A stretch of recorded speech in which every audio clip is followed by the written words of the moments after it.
Welcome to Global Morning. The death toll from flooding. Most time our politicians just bring in policies too, for sure.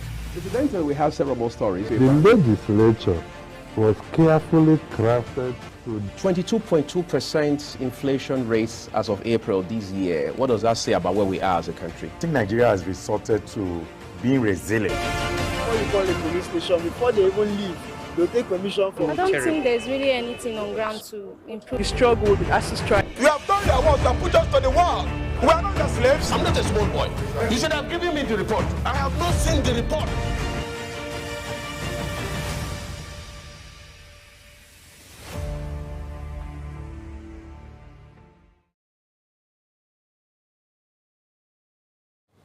It's a great morning again. Second working day of the weekend. Is a delight to be here on Global Morning. I'm Muya Mofwegbe. This is Global Television. We're live in Abuja, Nigeria's capital. We can say thank you enough for always investing a part of your breakfast time with us, even though we understand not many Nigerians have breakfast this early. But Queen will give us an insight into whether or not it is ideal to have early breakfasts and what early breakfast actually means, because we understand it differs from one person to another. Queen Agaba, is good to have you on the breakfast show again on a Tuesday. Good morning. Yeah, you know you're a huge fan of breakfast, right? Yes, I am. And you know, breakfast helps you start your day with energy, Right. feeling energized. Especially when you eat right. When you eat right, yes. And the hours I prefer having breakfast, and I think it works, should be between the hours of 7 and before 10. But early enough is preferable, 7, 8. So I'm sure the viewers are beginning to have an idea the reason you jump off the show in between. No. But you know, of course, because I have to be here on time, I usually don't have breakfast that early. But whenever we have a break or it's the news round, I just, you know, take advantage and then have breakfast. Yeah, but you have breakfast early enough as well. Yeah, well, lately things have changed a lot. There's a new sheriff in town for me now as far as breakfast time is concerned.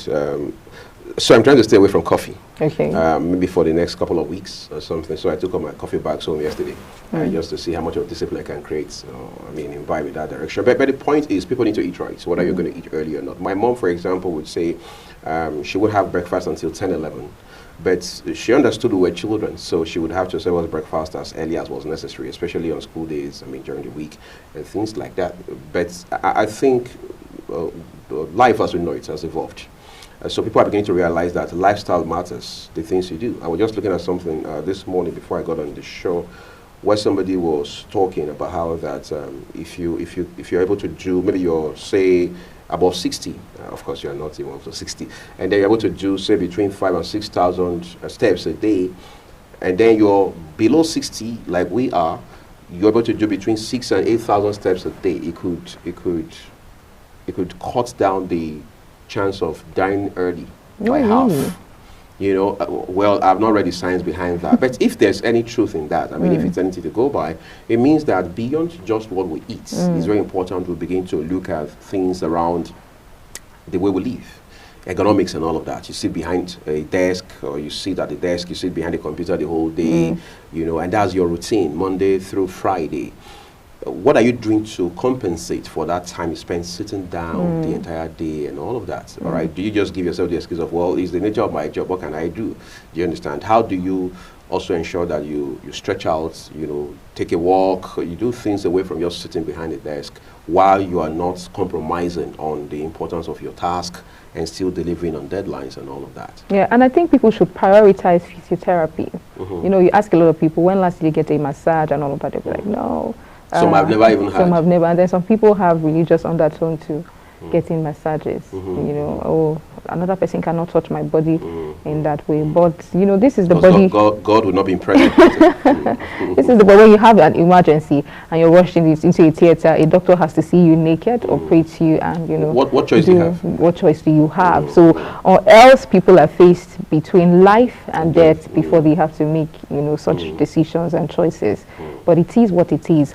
We should be able to prioritize physiotherapy, taking care of the body that feeds you, the body that puts food on your table, because you go to work every morning, you sit in front of a computer, a desk for hours, you need to get proper eye check, proper exercises, Just dieting, talk to me directly. Don't breakfast. Don't be coming from side. Then you should take note. Breakfast when necessary, early enough. I hear some people say, I don't even eat until it's 12 o'clock and all of that. It's not healthy. And then you're looking to gain weight appropriately in the right places. For that, I'm talking about people who have anorexia. It's not even about gaining weight, but there's just something about eating right that it does to your body metabolism, your body in general, eating on time. So you should prioritize eating right, eating on time. Physiotherapy, regardless of whatever religious undertone that you have, you must see it as a necessity. Or exercise, get massages. Even if you don't want people touching you, there are machines that can, do all of that. But get checked regularly, check your BP regularly.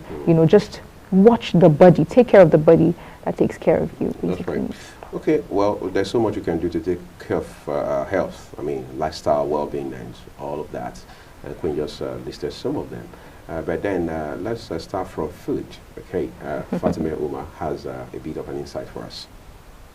I'm delighted to have you here with me on Taste and Texture. I'm Fatima Aboma. Today we'll be making a new twisted kind of northern dish, Brabisco, but this time with Gari. Brabisco, which is also pronounced as Brabisco, is a traditional couscous meal that hails from the northern Maiduguri, Borno State. This meal is quick and easy to prepare. The primary ingredient for making this food is couscous. Couscous is also known as Brabisco in some northern parts of Nigeria and is made from corn or wheat grain. Nevertheless, in preparing this meal, couscous is sometimes substituted with gari. When gari is used in preparing this food, lukewarm water is added to it. The gari is then stirred with a fork so that it doesn't form solid mold. The small disjointed lumps of gari are what is required in preparing brabisco.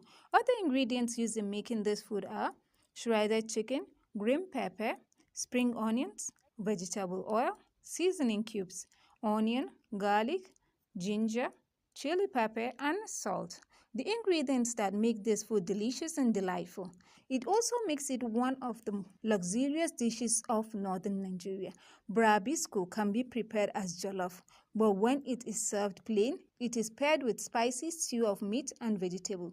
This meal allegedly helps to boost the immune system. It also aids in weight loss. Team Fit Farm. This is another delicious meal that you can add to your menu. Brabisco can be served at any time of the day. This delicacy can be best enjoyed with chilled soft drink or chilled zobo. So if you have not tasted this food before and you're thinking of something different to make with gari, try making brabisco. Assuredly, you'll be pleasantly surprised and amazed. The ingredients needed for this brabisco dish are 1 cup of gari, 1 cup of chopped vegetable, green pepper, a handful of chopped onions, 1 cup of shredded chicken, 1 tablespoon of butter, 2 cooking spoons of groundnut oil, seasoning cubes, 2 cloves of garlic, 1 tablespoon of grated ginger, 1 teaspoon of chili powder, and now let's make it. Wash and season the shredded chicken with ginger, garlic, and seasoning.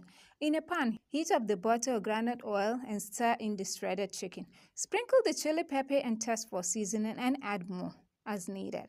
Once the chicken has browned and is cooked, add the vegetables and stir in.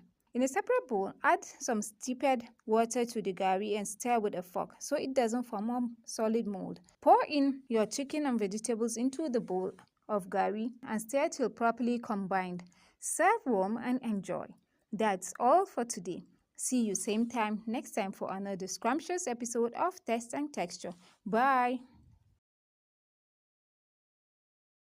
Okay, there you have it. Fatima Umar and her team, they're giving us some idea as to what we could do with regards to food. But we can't just eat and forget about some things that happened this week. So far, for a week that just started on Sunday. Yesterday, Labour, in the voice of one gentleman, was at it again. Of course, it had to do with the power sector, picketing the office of the Nigerian Electricity Regulatory Commission. And we understand that happened across cities all over Nigeria. Picketing the offices of distribution companies, just trying to send a message to the government to say, look, we can't continue to have a power sector that is lukewarm, a power sector that is near dysfunctional, a power sector that is mediocre, a power sector that is not delivering value, a power sector that is falling short in terms of what is expected of it. In light of the mandates, you know, of the power sector and all of that. Now the question is, what exactly is the prayer, as they say in courts, of Labour? Labour is saying, you have to review your tariff hike. But more specifically, you have to review, this issue of Band A. Because like the Labour, the NLC National President was saying, Joe Ajero, you can have some people enjoy life for 20 hours, and you have others enjoy life for 1 hour. What's the disparity? He says, no, let it be flat out. There shouldn't be band. By the way, you have not told me what band you are on, because I don't even know mine right now. I know my power distributor has been fair to me for the most part, at least in the last 1 year. You know, of course, that comes at a king's ransom. And but the point we're making here is, Labour is saying we are doing next to nothing to fix the power sector. And yesterday we saw what happened. We can't take our eye away from the impacts, the adverse impacts that strike had on businesses, even on people's schedules, because there were places where traffic became a challenge, people couldn't get through, whether you were a pedestrian or motorists and all of that. You have an insight as to what happened yesterday. Yes, Labour were protesting. The NLC President, Joe Ajero, and his team, the union, were protesting the electricity hike, and they were asking for the hike to be reviewed downward. As to the question of what band I am in, I also don't know what band I am in, but I'll just assume I'm in band A. You have to, because you enjoy light a lot. Because I enjoy light. I enjoy light just recently. You know, at some point, I think for about 2 weeks now, I think the light has been constant in my end to an extent. I can't guarantee, I can't say 20 hours per day. I can't say I enjoy 20 hours per day, but I enjoy constant electricity, somewhere around between 12 and 15 hours of I think that's fair enough for, given what we know about what the power sector has been like in Nigeria. But Queen, again, let's be a bit candid about this whole power sector problem. We keep wondering, I grew up to know NEPA. And then there was an evolution that brought PHCN, Power Holding Company of Nigeria. Before that, my parents used to talk about ECN.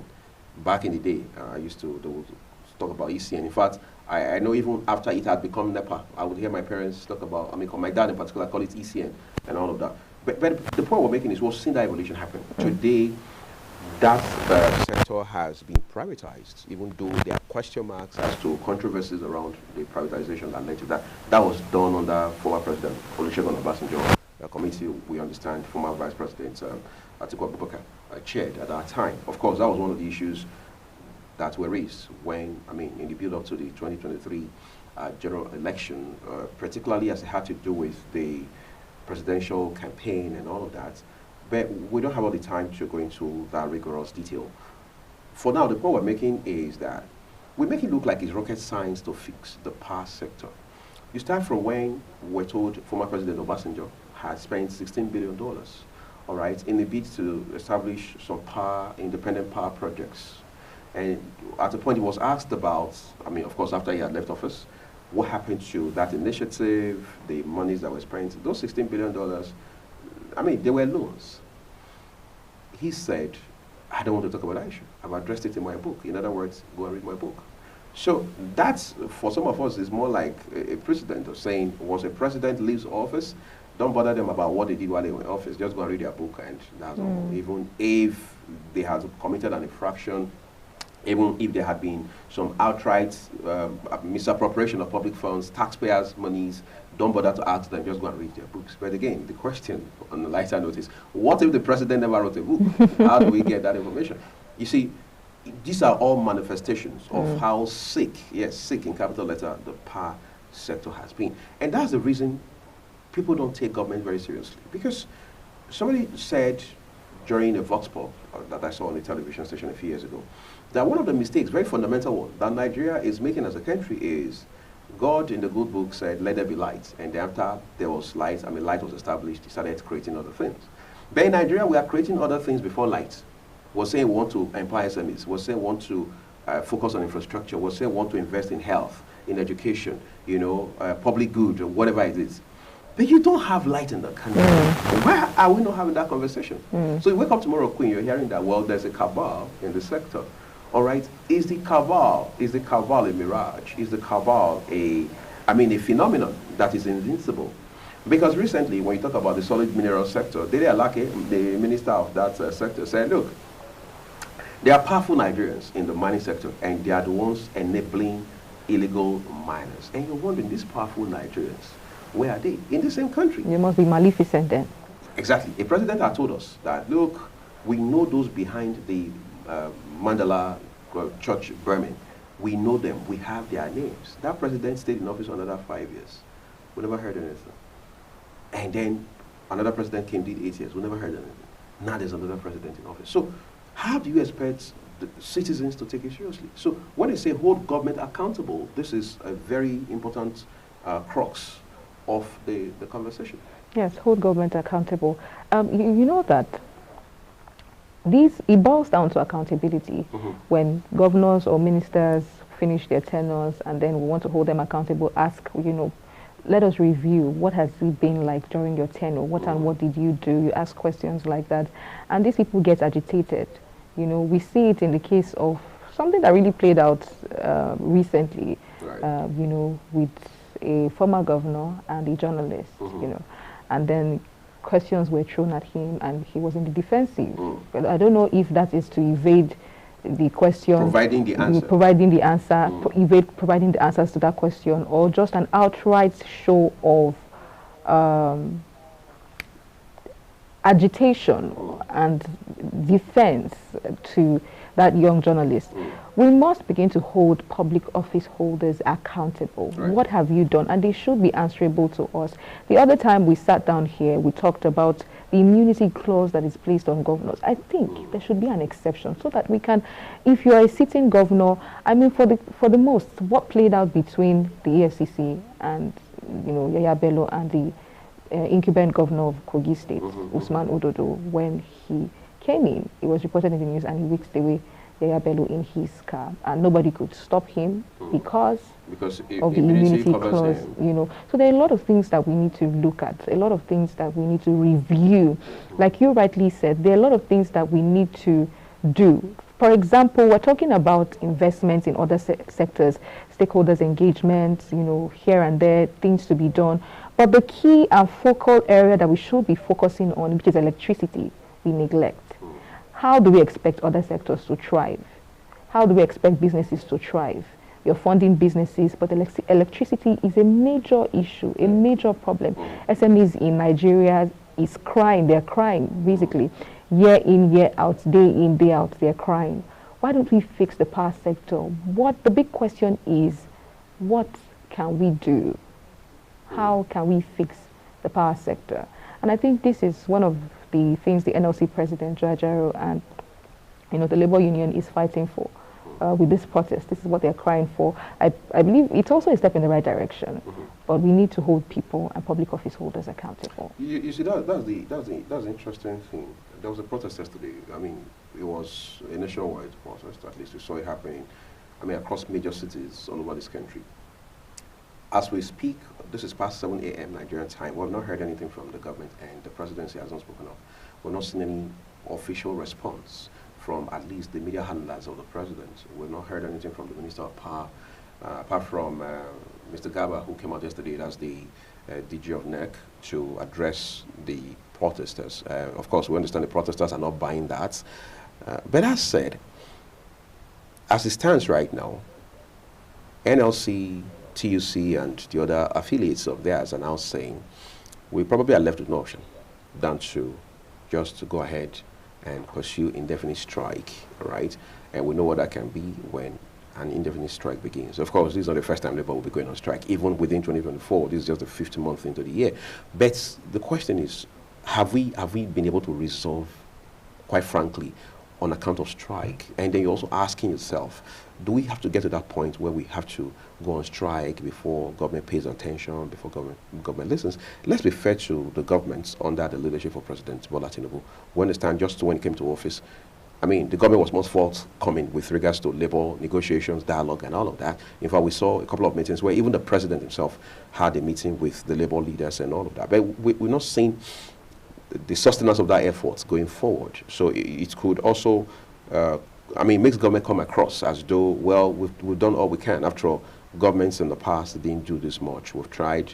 I mean, you do what you have to do. The country belongs to all of us. If you destroy the country, well, we'll suffer, that sort of thing. But you see, these are Nigerian workers, and they form a critical mass of the populace. If they go on strike, you know how much of adverse impact that will have on the economy. Indefinite strike, which is different from the protest or the demonstration that we saw yesterday. And the lack of communication as well.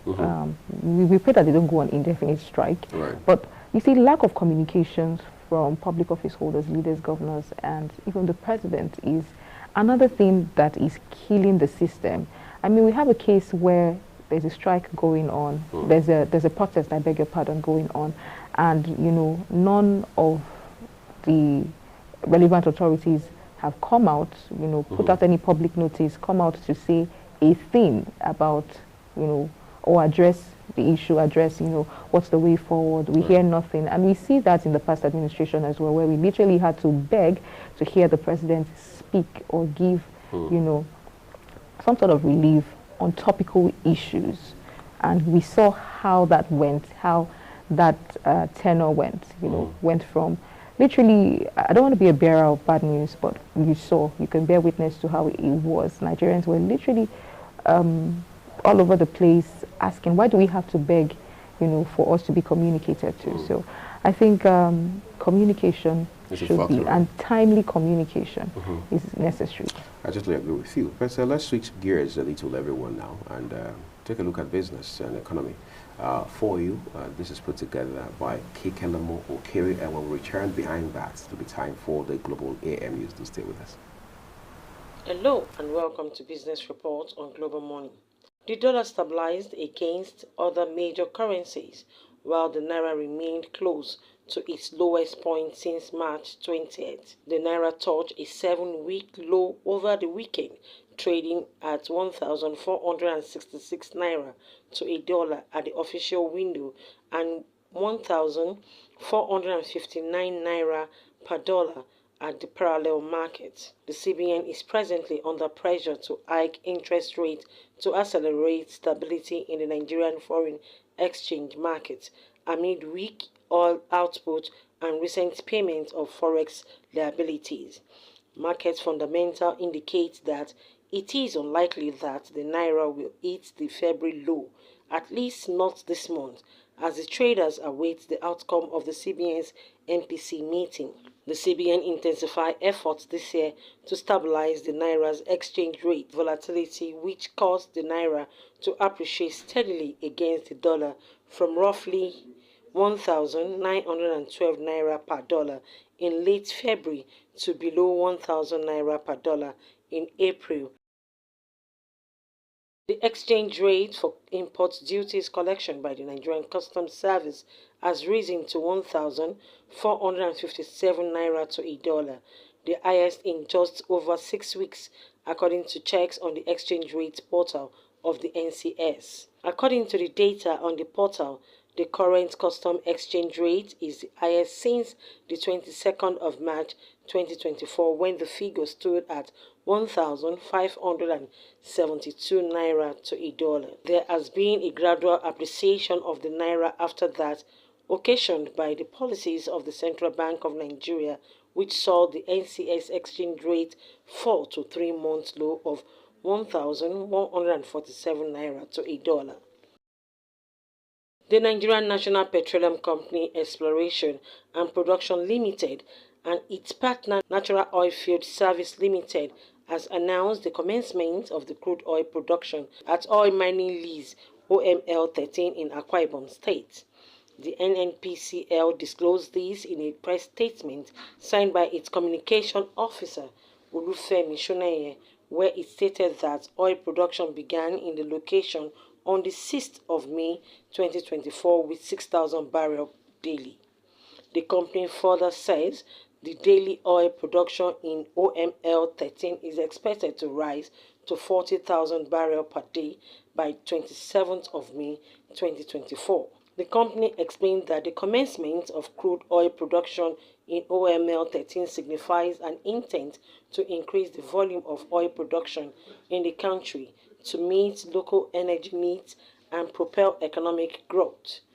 Kekelemo Okere, Global Television News.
Hello and welcome to all our viewers in Nigeria and around the world to AM News on Global Television. We are live in the nation's capital, Abuja. I am Anthony Momodu.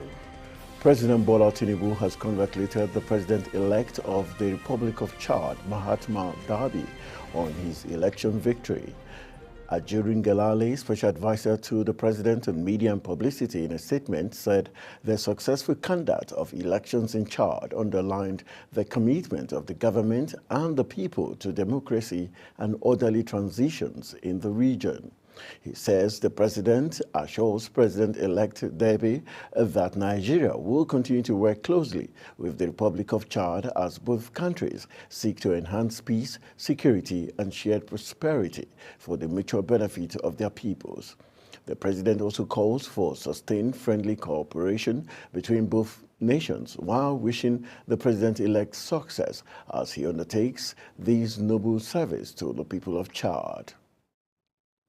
The Executive Secretary of the National Institute for Cultural Orientation, Biodu Ajiboye, says the federal government has created Nigerian Academy for Cultural Studies, a specialized institution to train individuals for innovative studies and development of Nigeria's culture and history. According to the Executive Secretary, the Specialized Academy will serve as the nation's citadel of cultural training. Their development is a pointer to the fact that Nigeria, under the present administration, has seen the need to embrace culture at its highest level. The Minister of Art, Culture and Creative Economy confirmed that the institution shall have campuses in 4 geographical zones of North, South, and East, and in the FCT. Chairman of the Independent National Electoral Commission, INEC, Professor Mahmood Yakubu, has urged political parties to adhere strictly to the Commission's guidelines ahead of Edo and Ondo off-cycle elections. The chairman stated this during the consultative meeting with political parties at INEC's headquarters in Abuja. Michael Edikan has the details. The quarterly consultative meeting, which focuses on the off-cycle governorship elections in Edo and Ondo states, scheduled for September 21st and November 16 respectively, had representatives of the 18 political parties. Yakubu, in his address, reiterated to party leaders the need to continue to maintain law and order during the electioneering process and beyond. As we inch closer to election day in Edo State, it is also imperative to remind political parties of the need to adhere strictly to the timeline for the upload of the list of polling and collation agents to the dedicated portal. Doing so will enable the Commission to produce and deliver the identity cards in good time for the expected 76,823 polling unit agents and 3,587 ward, local government and state collation agents. He said the Commission has already published a final list of candidates for Edo State governorship election following the conclusion of party primaries. The Commission has already published the final list of candidates for the Edo State governorship election following the conclusion of party primaries and the end of the period for withdrawal and substitution of candidates as provided in the timetable and schedule of activities for the election. The chairman, Inter-Party Advisory Council, Yusuf Dantele, on behalf of the political leaders, advised the Commission to conduct free, fair, and credible elections. Our hard-earned democracy must be sustained. It should not be allowed to be derailed by the activities of anti-democratic and reactionary forces. INEC, leaders of political parties, civil society organizations, security agencies, the judiciary, the press, and citizens must be firm and decisive in protecting the nation's democracy and forestall political obstacles. As elections in the two-state approach, the Commission has decided to resume the continuous voters registration in the two states to enable eligible citizens who are not registered voters to do so. This will also give an opportunity to those who registered but wish to transfer within the two states. Edikan Michael, reporting for Global TV News. President of the Nigerian Labour Congress NLC, Joe Ajaero, has again called for the reversal of the hike in electricity tariff. Ajaero, who led other unionists in protest to the Nigerian Electricity Regulatory Commission's headquarters in Abuja, said the indiscriminate increase of tariff based on inflation indices is compounding the woes of Nigerians. Global Television correspondent tells us more. Progressive Nigeria workers.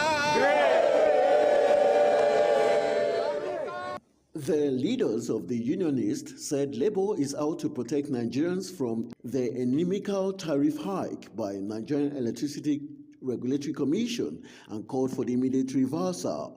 Next should stop increasing tariff on only 4,000 megawatts, year in, year out. Nigeria cannot develop with 4,000 megawatts. Next policy of increasing tariff is based on inflation and the value of the currency. So if NEC, with what they have done now, they have created inflation, they will still go back to increase tariff because of inflation, which they created. Can you see how people are benefiting from their own wickedness? Ajaero said the privatization of the sector has failed completely, thus keeping the Nigerian workers and Nigerians in perpetual darkness. Deputy President Trade Union Congress Tommy Etim accused the Nigerian government and the Regulatory Commission of killing Nigerian workers with excessive taxation. Nigerians are saying no to discriminatory power allocation. Are we saying no? Yeah. No. You can't give any part of the country, any part of the state, any part of the local government 20 hours and give others 1 hour. It is unacceptable. We are here to interface with NEC. If they don't know how to run the power sector, if they're ignorant of what is happening globally in power, they should seek help. We did not vote government to power in order for them to suppress us with taxation. Sure. How will you tax a man in electricity that he never used and you are allowing him to pay for it? A lot of people have paid for prepaid meter for almost 1 year. They refuse to give. They depend so much on what they call estimated billing. The chairman, Nigerian Electricity Regulatory Commission, Sanusi Garba, assured the trade union leaders and their members of plans to address their concerns. We have listened to the concern of Nigerians and will make adequate case and representation to the policy side on the issue of affordability of tariffs. We also note very clearly what Comrade Ajaero mentioned about diversification, about energy sources. The Commission has issued a number of orders on capping estimated bills by all discos, limiting how much they can bill you. It is hoped that the trade unions picketing of the Nigerian Electricity Regulatory Commission in protest to the incessant hike in electricity tariff may lead to the reversal of the tariff high. Anthony Momodu reporting for Global Television. Meanwhile, members of the Nigerian Labour Congress in Plateau State and the Trade Union Congress has blocked the entrance of the headquarters of the Jos Electricity Distribution Company in Jos, the state capital. The Nigerian Electricity Regulatory Commission offices located at the Golden Base axis in Jos were also picketed by the union members, leaving their workers stranded. The state chairman of the Nigerian Labour Congress, Eugene Manji, who led the union members in Jos, said the action complied with the directive of their national secretariat aimed at forcing the authorities to reverse the recent hike in the country's electricity tariff. Lagos State government has issued a stop work order against illegal projects at waterfronts and has prosecuted 6 persons for illegal operations. The Commissioner for Waterfront Infrastructure Development, Yakub Elebiusu, disclosed this in Alausa, Ikeja, while presenting the ministry's scorecard since assuming office to commemorate the first year of the second term in office of Governor Babajide Sanwo-Olu. The commissioner noted that in a bid to push the state's gross domestic product up, government has approved the establishment of 4 additional islands to attract investment. National leadership of the National Association of Nigerian Students, NANS, has called for an end to the strike action by a section of the academic staff of universities, ASU, University of Abuja branch. A statement by Lucky Emonefe, National President of National Association of Nigerian Students, urged the striking lecturers to see reasons and resume work immediately. Emonefe said it is saddening that the union always ignores the interest and plight of Nigerian students and parents before reaching decisions. The Kogi State government has announced the rescue of several students from Confluence University of Science and Technology, OSARA, who were abducted last Thursday. The police public relations officer in Kogi State, SP Williams Aya, clarified to reporters via text message that 14 students were secured during the operation. The rescued students, along with other previously abducted individuals, were promptly taken to a medical facility to receive the necessary care following their traumatic experience. Police operatives of the Federal Capital Command has busted a car theft syndicate that specializes in stealing vehicles from Abuja and taking them to Lagos to sell. Parading the suspect before journalists at the command headquarters in Abuja, CP Igwe reassured FCT residents that the police command under his leadership will do all within its power to prevent crime and criminality in the territory. Kikelomo Okere has the details. FCT Commissioner of Police Bennett Igwe disclosed that luck ran out of the gang when a victim whose car was stolen in Abuja traveled to Lagos for an engagement, only to see the stolen car of his friend at a car stand put up for sale. CP Igwe says police detective deployed to the scene discovered that the original chassis of the stolen car had been changed. The car was recovered and the criminal arrested. Number one here, Anthony Chibuzo and Jonas Chukwe. That's the first and second one there. We picked them up in Lagos. When they rob car here, they will take it to Lagos. They will rob within, they will take to Lagos to go and sell. We recovered 3 cars from them. The Toyota Camry, I will show you the Audi. The Toyota Camry there has the chassis number there now is a fake one. It has gone through 4 transformations of 4 chassis numbers. How they do it, we don't know. Some of the criminals attested to the crime which they were accused of. This is the first time.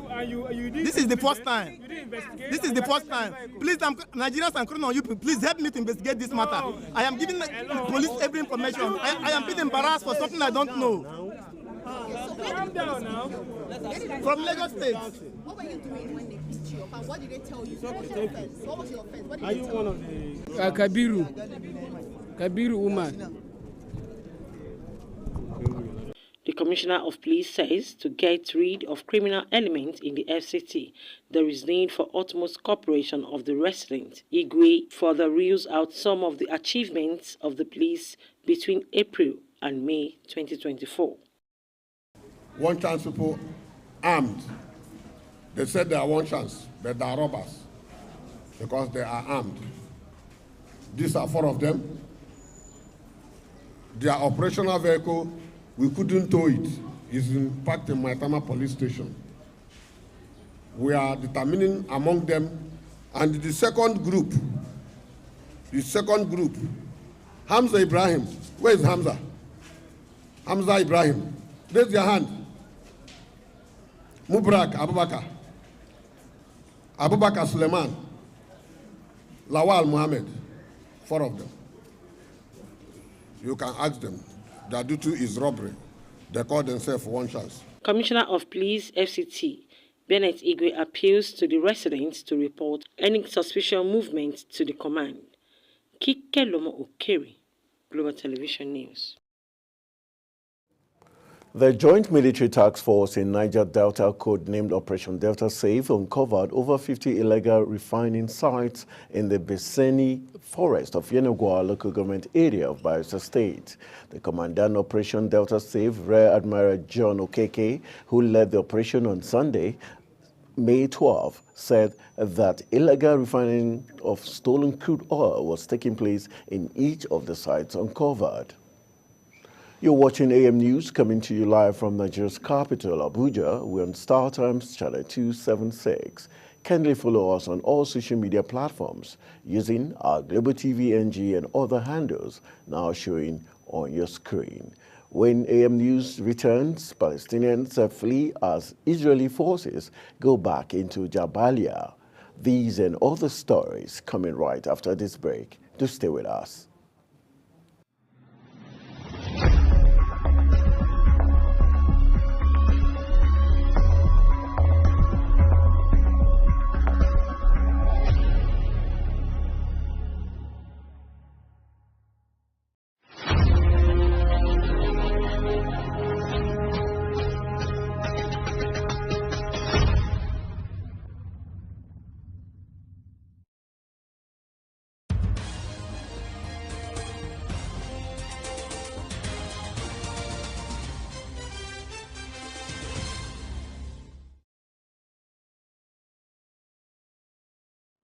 Welcome back from the break. This is Global Television bringing you live broadcasts of AM News. Thank you for staying with us. On the foreign scene, fierce fighting has been reported in Jabalia in northern Gaza after Israeli military went back into areas where it said Hamas had regrouped. Residents who fled said they had seen tanks advancing towards Jabalia's refugee camp, which has come under heavy bombardment. Hamas's military wing also said it was battling troops east of the camp. Meanwhile, the United Nations has said 360,000 people have fled Rafah in the south since an offensive began a week ago. The Israeli military has ordered the evacuation of the eastern third of the city, which is swollen with more than 1 million Palestinians taking refuge. A top opponent of Indian Prime Minister Narendra Modi has urged his compatriots to resist dictatorship after the country's top court provisionally released him from jail to campaign in national elections. Arvind Kejriwal, chief minister of the capital Delhi and a key leader in an opposition alliance formed to compete against Modi in the polls, was granted bail on Friday after weeks in custody. In a defiant press conference the day after his release, Kejriwal said the outcome of the election would determine whether India remained a democracy. More than 200 people were killed in flash floods that ripped through multiple Afghan provinces as authorities declared a state of emergency and rushed to rescue the injured. Heavy rains sent roaring rivers of water and mud crashing through villages and across agricultural land in several provinces, with northern Baglan one of the hardest hit. Ahmad Sayan Jid, head of the Natural Disaster Management Department in northern Taha province, said in addition to human casualties, the flood have also caused huge financial losses to the people, where estimated 20 people have died in the flooding. In business, the Comptroller General of the Nigerian Customs Service, Adewale Adeniyi, has stated that its commencement of implementation of the recently launched Pilot Authorized Economic Operator AEO program in Nigeria would be ramped up. Speaking as a panelist at the World Customs Organization Conference, Adeniyi said that the Authorized Economic Operator AEO was designed to contribute to the border objectives of the WCO in promoting border security and fostering sustainable economic development globally. The Nigerian Midstream and Downstream Petroleum Regulatory Authority has taken action against black marketers who engage in illegal activities amid the recent scarcity of petroleum products, PMS, in Nigeria. In a recent operation, the NMDPRA seized 6,000 liters of PMS from black marketers who had constructed huge tanks in their vehicles to buy PMS at NNPC mega stations. Dr. Bashir Kufo, the controller of the NMDPRA in Adamawa State, stressed that their mission was to ensure the availability of PMS. He said they had sent over 15 trucks of the product to various fuel stations in the metropolis on Friday alone.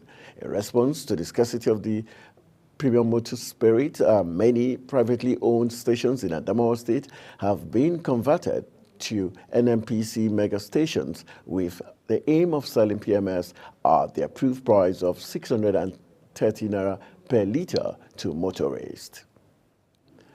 Finance Minister and Coordinating Minister of the Economy, Wale Edun, has visited the Jet Motor Company assembly plant in Lagos, where compressed natural gas (CNG) buses are being assembled under the Presidential CNG Initiative. Disclosing this in a statement by the SSA Media and Publicity to President Bola Ahmed Tinubu, Temitope Ajayi said Jet, which is located in Lagos, is one of the 4 assembly plants picked by the PCNGI to assemble semi-knocked-down components of climate-friendly CNG and electric buses and tricycles, which will soon be rolled out to slash transportation costs. Nigerian actor Eyinanya Nwigwe took home the overall Best Actor Award at the 2024 Cameroon International Film Festival.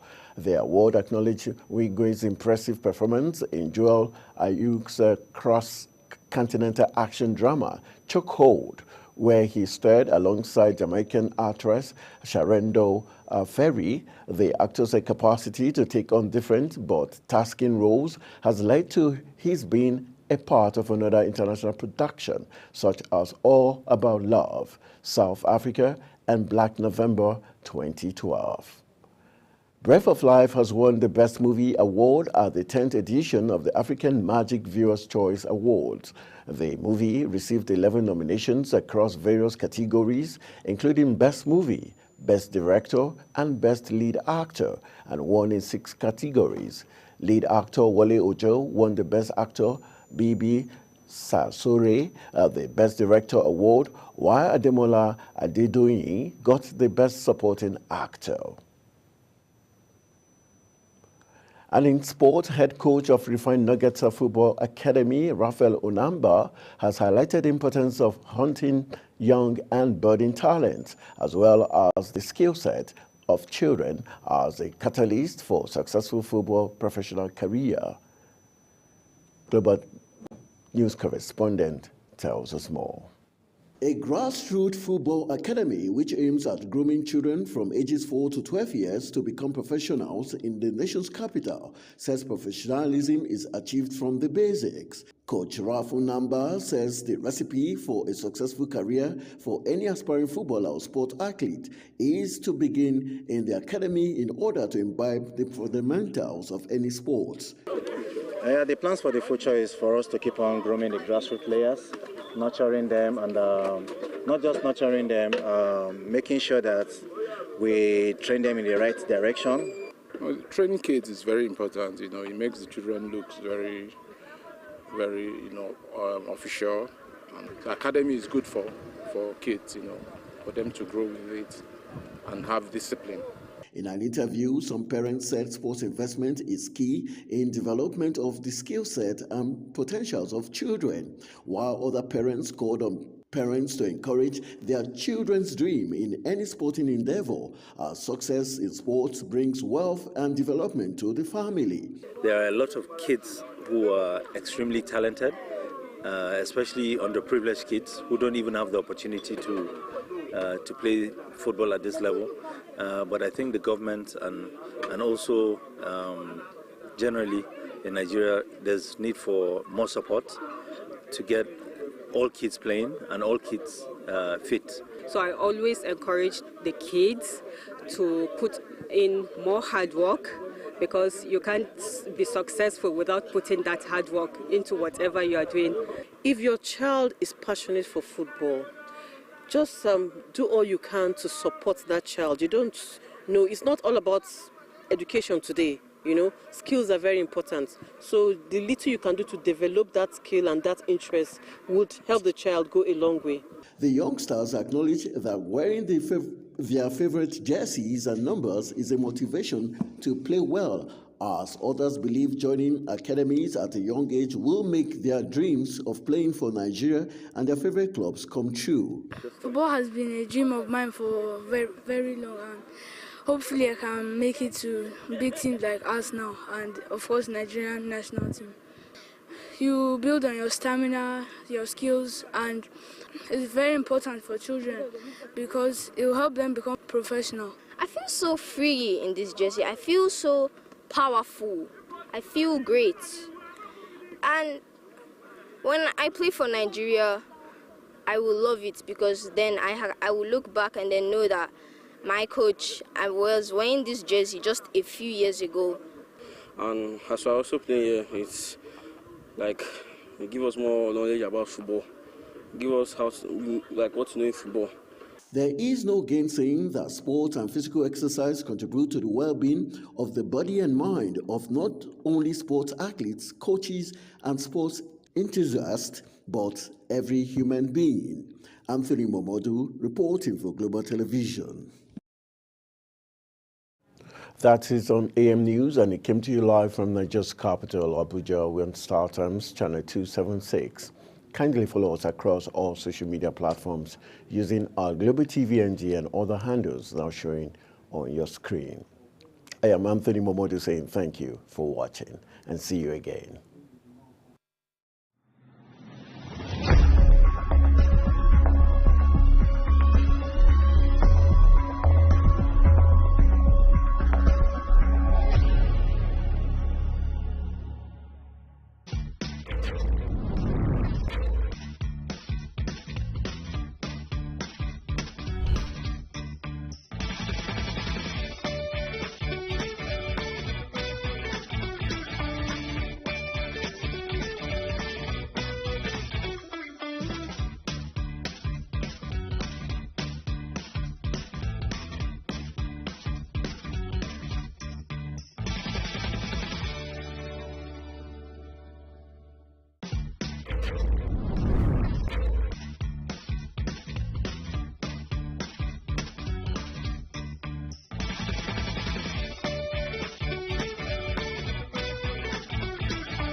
Many thanks for staying with us. Now it's time for us to turn to the papers for you. Our very first point of call will be the Daily Independent newspaper. And on the front page of the Daily Independent newspaper, we have power sector privatization, FG's worst policy mistake. That's a big story on the Daily Independent. Says Labour, the writer there says, insists on reversal of tariff hike, says increase unacceptable, asks federal government to reverse privatization, recover assets from investors. Paralysis business activities at DISCOs, Nigerian Electricity Regulatory Commission offices nationwide. Federal government promises to go back to drawing board, come up with solution. We find that on page 29 of the Daily Independent newspaper.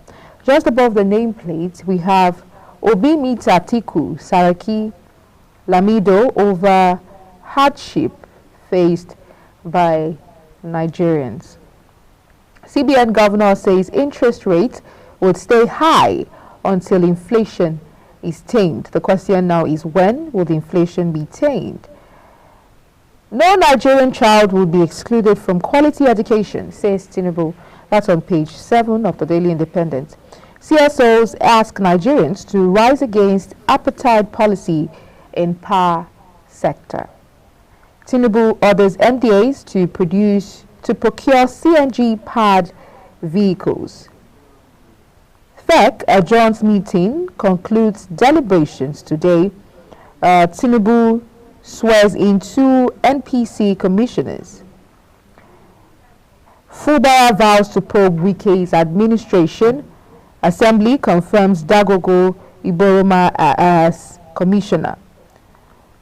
Tighten grip on nation's enemies, Sanwo-Olu tells armed forces, and that's on page 6 of the Daily Independent. That's all we have on the front page. Our next point of call will be the Daily Trust, which we will bring to us. Let's take a look at the Daily Trust quickly, everyone. We'll begin with headlines just beneath the name masts. Mega party talks resurface as Obi visits Atiku, Lamido, Saraki.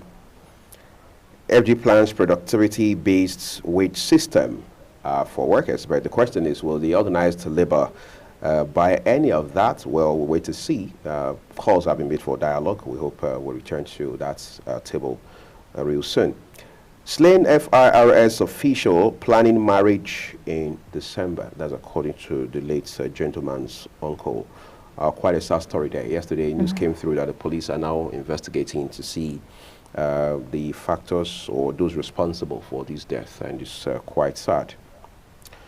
But then we have the big story on the front page of Daily Trust. It reads, terrorists kill 5 soldiers, many villagers in Katsina, with 2 riders accompanying that headline. Raise houses, military silent. Well, let's believe it's a strategy to know exactly what to say, when to say it, and how to say it.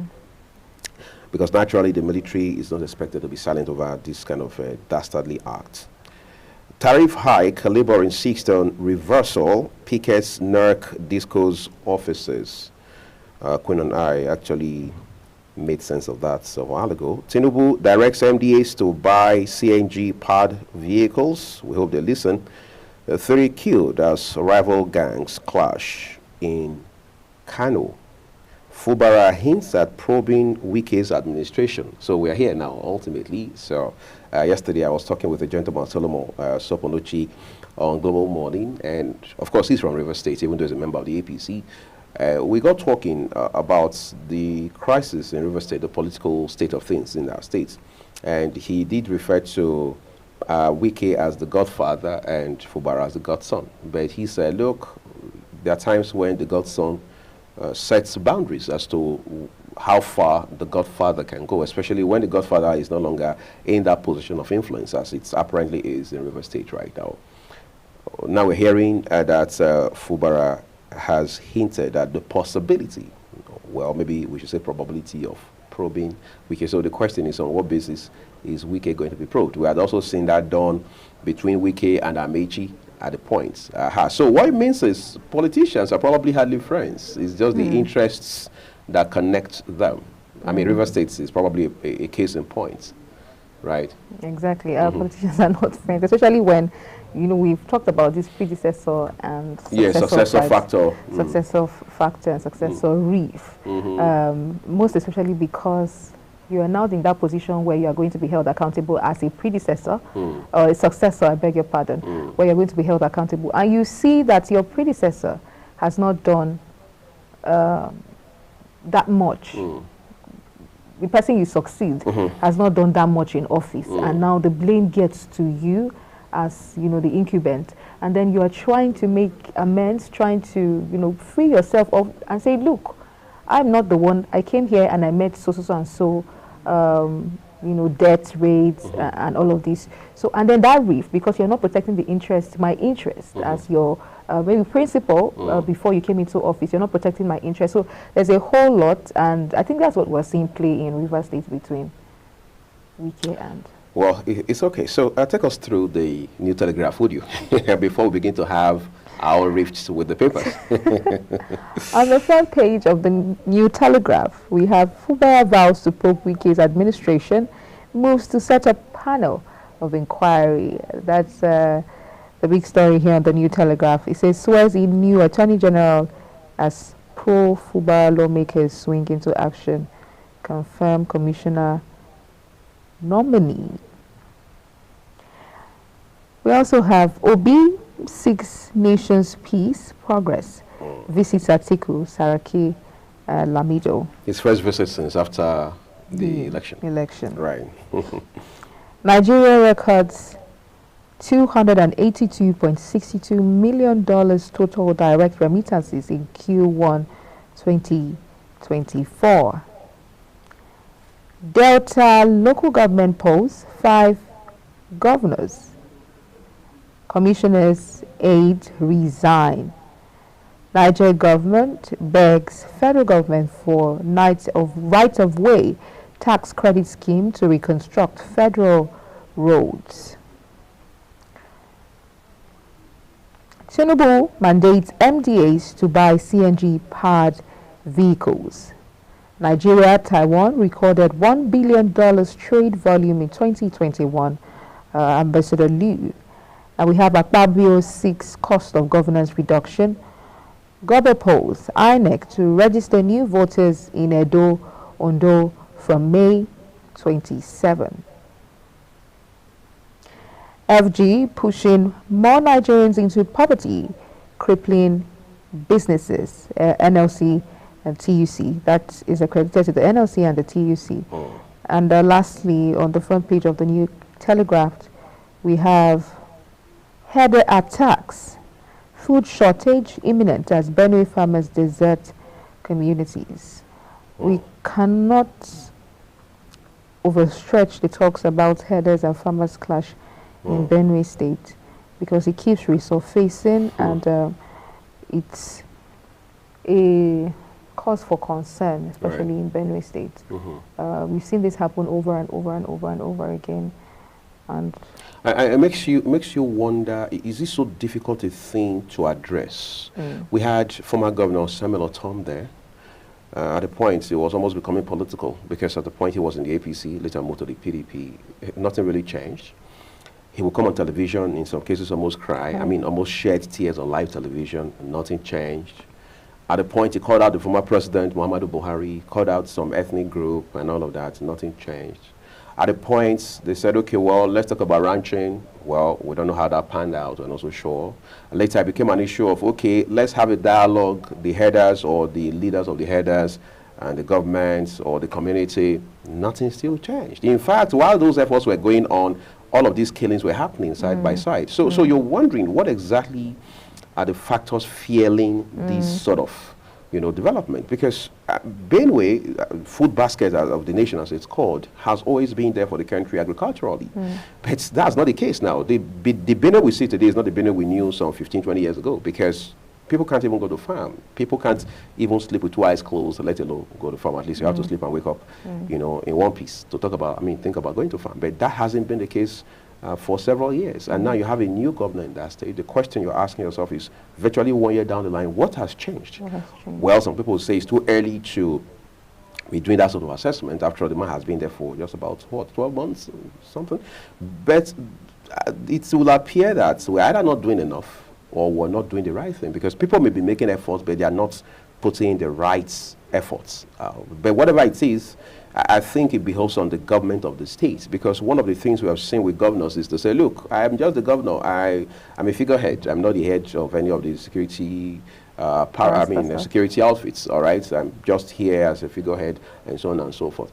But you're wondering, what more should the governor have done under these circumstances?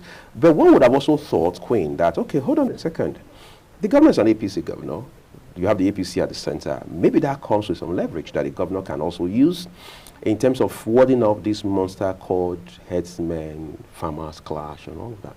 But one thing the former governor had also said, Samuel Otom, was that, look, this thing is not herders farmer clash. This is just a bunch of marauders and criminals who are hiding in the guise of, who in the guise of being herders, all right, are perpetrating all of the heinous crimes, can imagine, in Benue State, particularly around the villages and things like that. But again, as we always say, sincerity of purpose is key. You can't take that away. You can't take that away. And you know what is even more sad and appalling is the fact that people have to leave their ancestral homes. Yeah. If you travel through Benue, you get, if you're privy to get that information from passengers alongside you, you'd hear that these people, a long line of, you know, houses, community, an entire community, an ancestral home, people are fleeing from their ancestral homes because of these attacks. I mean, we don't get to hear it all the time in the news. It doesn't get to come up in the papers. But if you travel through Benue, you see that a whole village is empty because these herders, I don't know what they want, if they want to now invade the community and, you know, take colony, make that their colony. So the question is, what exactly, like you rightly said, do they want? What exactly do they want? And, you know, how can we resolve this issue on ground? Because it's been it's a pattern now, it's a repeated incident that calls for concern, urgent intervention. Okay, I think we have the next paper now, right? Yeah, we'll be moving to the next paper, which you will bring to us, yes. Yes, let's take a look at the News Direct, everyone. Big story first, says inflation. CBN will tackle interest rates to retain foreign investments. That according to the governor of the Apex Bank, Yemi Cardoso. All right, we'll take it up a little. Says no way to resolve our conflict, Fubara, on relationship with Wike. Who knows why he's saying that? I mean, the president had intervened in October of last year. We have not seen that bid make any difference, at least not much difference. So when the man says no way to resolve his conflict with his predecessor, well, he knows better. He who wears the shoe knows where it pinches. It's just that we don't know the shoe size of Governor Fubara right now. I'm not sure that matters. Okay, now let's turn to business for a second. Naira trades to dollar at 1,515 Naira in parallel market. That's a whole lot. Tinubu orders MDAs to procure CNG-powered vehicles again. This is a directive. In fact, News Direct calls it an order. I have no regrets donating burial materials to my constituents, Senator Hanga. Queen, you know, this also made the rounds. The man had donated 100 pots and 100 pieces of white cloth to his constituents, said for burial purposes, and that became an issue. But nobody seems to be asking, what was the motive behind this? What were the circumstances that informed that sort of decision? The peculiarity of where he comes from, or the people in particular that he gave them to. Maybe that was a pressing need for them at the time. This is not me being sarcastic. I mean, I'm speaking from my conscience. And let me ask if you have weighed into the matter to see if, to confirm if that is the peculiarity of the people or if that is their need. I'm saying, why don't we do that before we push the conversation any further? I think we need to push the conversation further because... Even without doing that? Even without doing that, are you trying to tell me that, because it should be in the news as well, that his people are dying that much, and you know they don't know how to go about burying the people, or because from what I see, the constituency has from to the be, donation made. Yes, that place has to be like an Islamic area, and you know they don't keep dead bodies. They bury within 24 hours. Within 24 hours. So this obviously means that there are no dead bodies in the mortuary where they have to, you know. So was he possibly anticipating deaths? You know, I think it's misplaced priorities, or maybe for lack of wanting to do something that is authentic. For example, or that will cost a lot. That will cost a lot. So I think that this is just really flimsy. It doesn't cost much. I mean, burial pots and burial cloths for what exactly? The needs that these people need. Can we begin to talk about water? The basics, the very basics, even if I think to an extent that we should have gone past donating local markets, roads that leads to the market, empowering traders, empowering market women and all of that. There's so much to be done around your constituency other than buy burial clothes and pots. That's what I think. Yeah, well, that, and then like we see also, sorry to cut in, okay. where, you know, there's an arrangement for mass marriage. We must begin to ask, are these people to be sponsored by, yes, you know, the question is that what these people need now, you know? But don't you also think that could be, quite frankly, the need of some people, maybe their most pressing need? Yes, but not to, you ask them. I don't think that's their most pressing need, because if you are offering to marry off people, marriage is another responsibility. You first of all need to look into, I had this conversation a while back, we want to get married. First of all, you have to be prepared financially and otherwise, so that we don't have a case where you get married, you are not educated about family planning, responsibilities, how to take responsibilities, at least to an extent. Nobody's asking for you to do an elaborate wedding, but if you want to get married, you should be able to fund a decent marriage, maybe pay bride price, do an indoor something. You don't have to be sponsored by the government. It just shows that you are not ready for marriage, because what happens after the marriage? You're going to have to cater for a woman, cater for the wife. The government will not always be at your doorstep to give you rights or give you palliatives, and we cannot continue to go in that way. I think we need to look at how this is going to be beneficial to the state and to the government as a whole, to Nigeria as a whole. What you can do that will be sustainable for the lives of people. For example, how can you empower them to increase our GDP? And not just marriage, because you get married, if they're not properly educated, they give birth to children who will now continue in that circle and be a liability to themselves, their immediate family, and the government, and the nation at large. So we must begin to look at, if anybody wants to get married, they should be able to do the basic rights and not wait for government support. I don't think that's what we need at this point in time. Obviously. I mean, that you're in legislature, you are in the legislature and you want to make a contribution, make an impact. Yes, we know your first role, your primary assignment is to make laws, all right, that put the interest of your people, your constituents, on the front burner, right? Make those issues front burner conversations. But now that you say you want to make a practical, tangible contribution, or in this case donation as we know it, it should be such that it's something that impacts their life in ways that are positive, all right? Perception matters, and that's why even organizations hire people to help them manage how they are perceived by the public, businesses, NGOs, and all of that. Even individuals of high net worth, celebrities, they do that. They just hire people to say, look, be my publicist, manage my image, manage the way people see me. So their lives will be heading in this direction, but they're hiring people to give the impression that their lives are actually heading in this direction. That's how important perception is. In fact, some people will say perception is the new reality. Because people don't have the patience, some people are not even witty enough to know what the reality actually is. It is what they perceive to be reality. They run with it, they fly with it, they argue with it. They even make decisions on the basis of it. You know, especially at times such as this, when people are losing emotional intelligence real fast and stuff like that. So it's very important what legislators do. Again, you're a role model, at least to many people. All right, but let's take a look at a few other headlines from News Direct this morning. That is Nigeria's News Direct. Labour shuts DISCO's offices nationwide, demand reversal of electricity hike.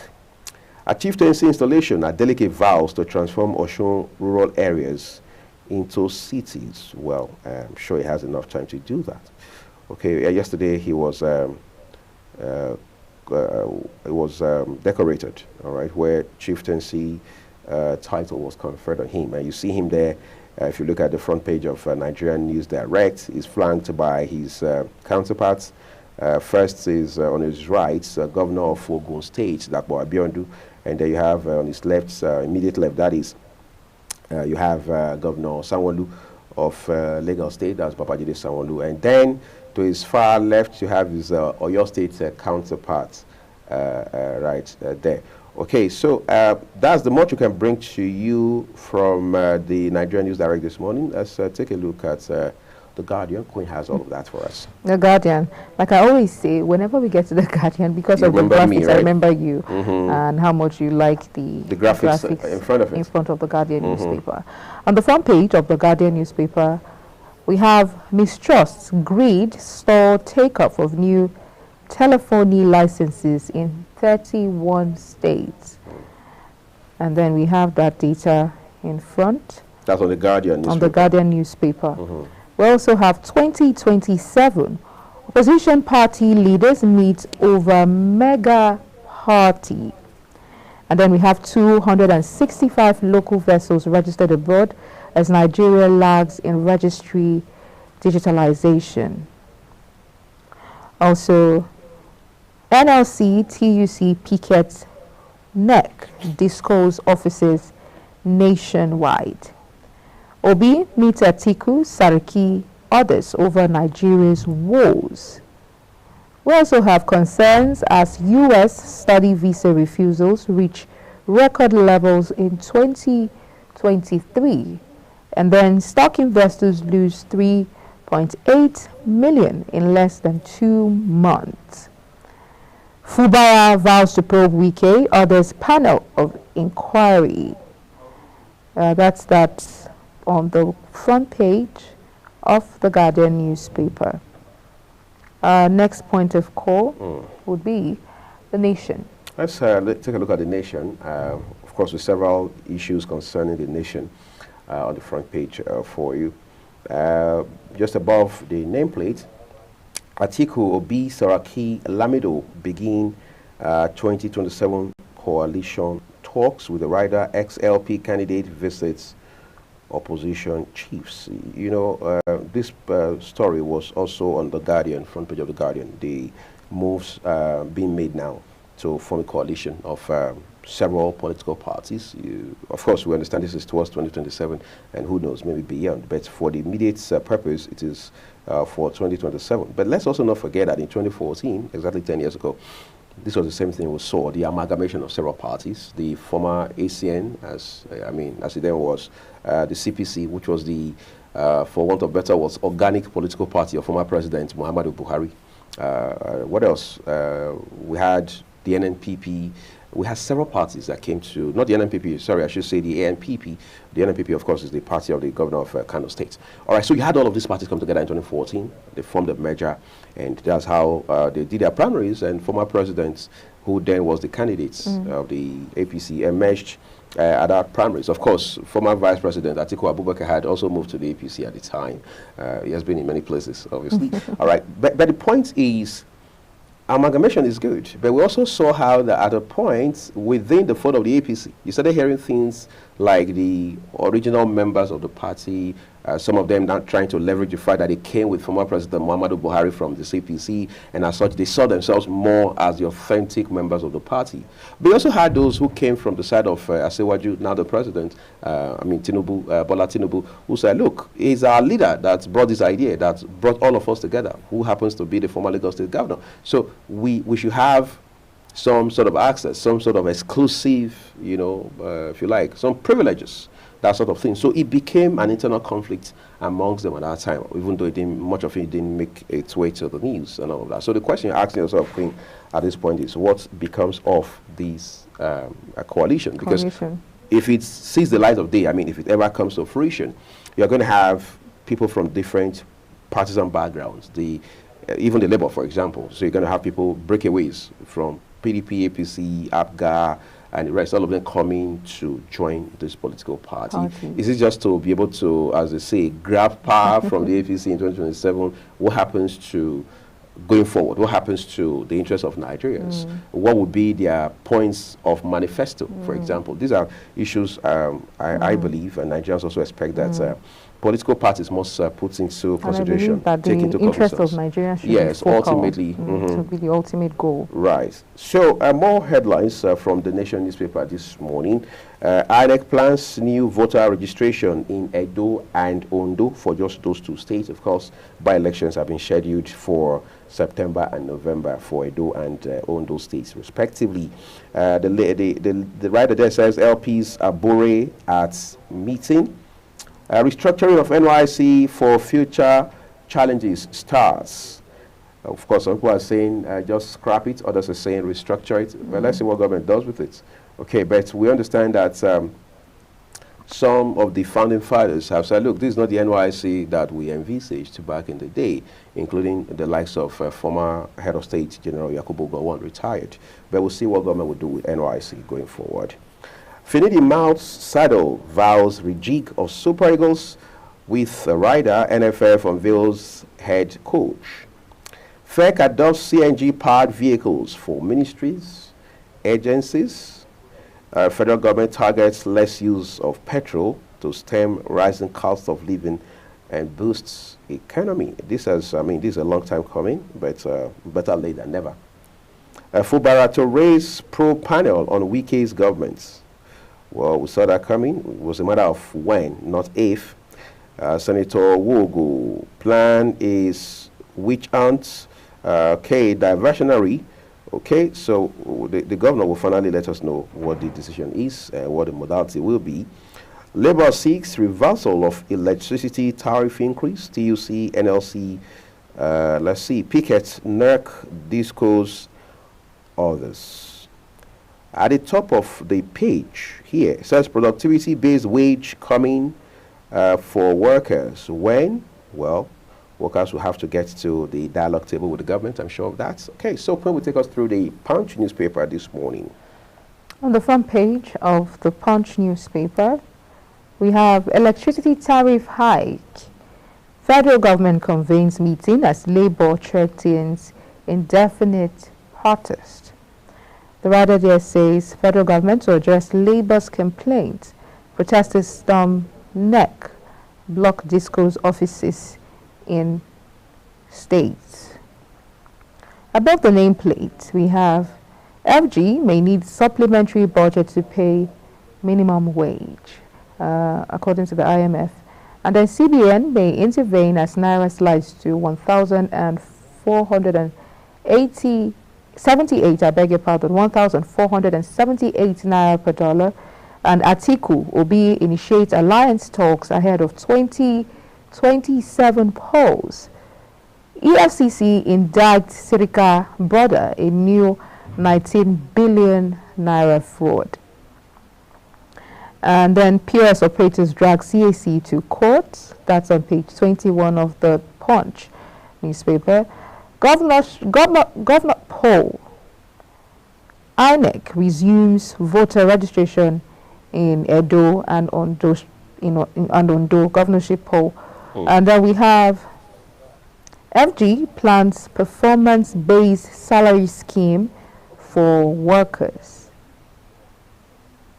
I think that this is good, but it will be this performance-based salary scheme for workers because of how the notion that we have already when it comes to federal government facilities and offices and jobs. You hear that, oh, the workers don't even go to work.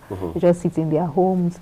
They say they're not literate. And when you go in, you find out that most of these local government, federal parastatals, you find that truly the workers are idle. They sit around peel egusi, like we've often heard. Which is private business. Which is private business. So I think this is good, but the question now will be, how would this be followed through? You know, it's one thing to say that, okay, we were proposing a performance-based salary scheme. How do you, on what grounds, on what basis, what techniques, what tools would you be using to judge performances and oversee that people are paid according to their performances. I think this would help us have more structure, because I saw a young lady. This would bring me to bring up that story of the young lady who is in a federal university, and you know, as usual, she had exams. I can't remember the details of that story, but she kept on going and going while that person was in office, but just being, you know, just lagging around, lazing around, and not responding to her, who had very close deadline to meet up with certain things. And you know, we see all of these lackadaisical attitudes in federal establishments. So I think this would stem some level of you know, talking about performance, while I was still in the university, so I had the opportunity to do a bit of tutorials on basic computing for a couple of civil servants in my home state. And it's opened my eyes to several realities as to how the civil service works, right?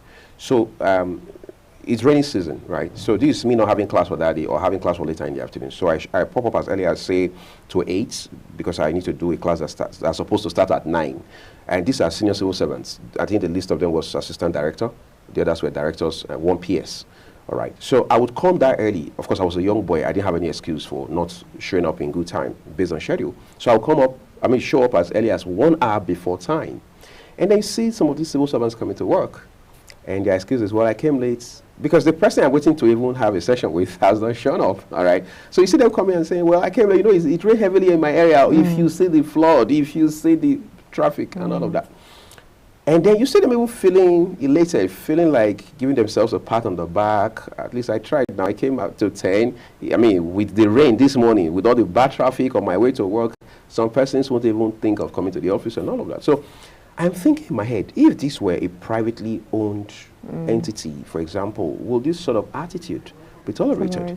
But what we have seen the last couple of years, in fairness to the state government under the leadership of Governor Gordon Obaseki, is that very radical reforms have been introduced, all right? In fact, what we've seen at those states, or what we've seen the last few years, is more like, this is not me trying to put in a good word for the governor, trying to make him look good, but it is what it is, all right? Because 1 minute, we're highlighting what the government hasn't done. And when we have seen things that they've done, we've got to also point them out. What we've seen the last couple of years has been more like a fusion between the civil service as we know it and the private sector. So you see reforms in terms of not just painting the building and putting air conditioning and furniture, but you also see the attitude. You see how that excuses have been limited. I mean, they've been eliminated almost altogether, because the excuses would be that at the point you look at the Palm House in Edo State, that's the name for the building that houses the civil servants. You see grasses growing all around covering the ACs, covering the windows. I mean, these are windows of commissioners, all right, PS, windows of directors. But all of that has been taken care of. I mean, gone are those days when you have to bring your own generator to work because you are a director in a ministry and all of that. I mean, we had that situation under my very eye as an undergraduate. Do you understand? So what's the point? The point we're making here is that government knows what to do. So in terms of performance, because there must be the stick and carrot approach to leadership. People have done well, give them a pat on the back, give them a recommendation letter, review their pay. I mean, just give them some advantage that they have earned. When they've not done well, that's where you bring the stick. There's a reason it's called stick and carrot approach. So, and when you do this, let it be in the glare of everybody. Everybody must see it. You come late to work, you make that a pattern. Everybody, you get punished, but everybody knows why you are being punished. You do well, you become like a shining star, you become like a bright light in the room. You're showing an example in a way that is positive. We reward you in the presence of everybody. That's how it works. So if we don't do that, that's where you begin to have situations where people are saying, well, you are favoring a tribe, a minority group, you know, your people from your party, people who speak your language, and things like that. Once there's this open kind of system, there's fairness, there's equity, there's transparency, you see civil service running on autopilots across states. Across states, exactly. So the next point of call will be Amotekun on the Punch newspaper. Amotekun arrests 45 suspected criminals in Ondo State. Delta mother, 16-year-old son found dead, 2 unconscious. That's on page 4 and 5.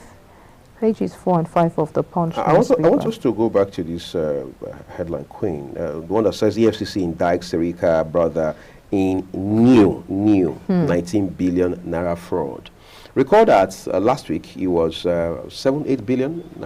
Yeah, but now talks about new 19 billion. It has indicted the former minister and his brother. Of course, his brother was also indicted in the other one alongside a company and all of that. But you see, this didn't start yesterday morning.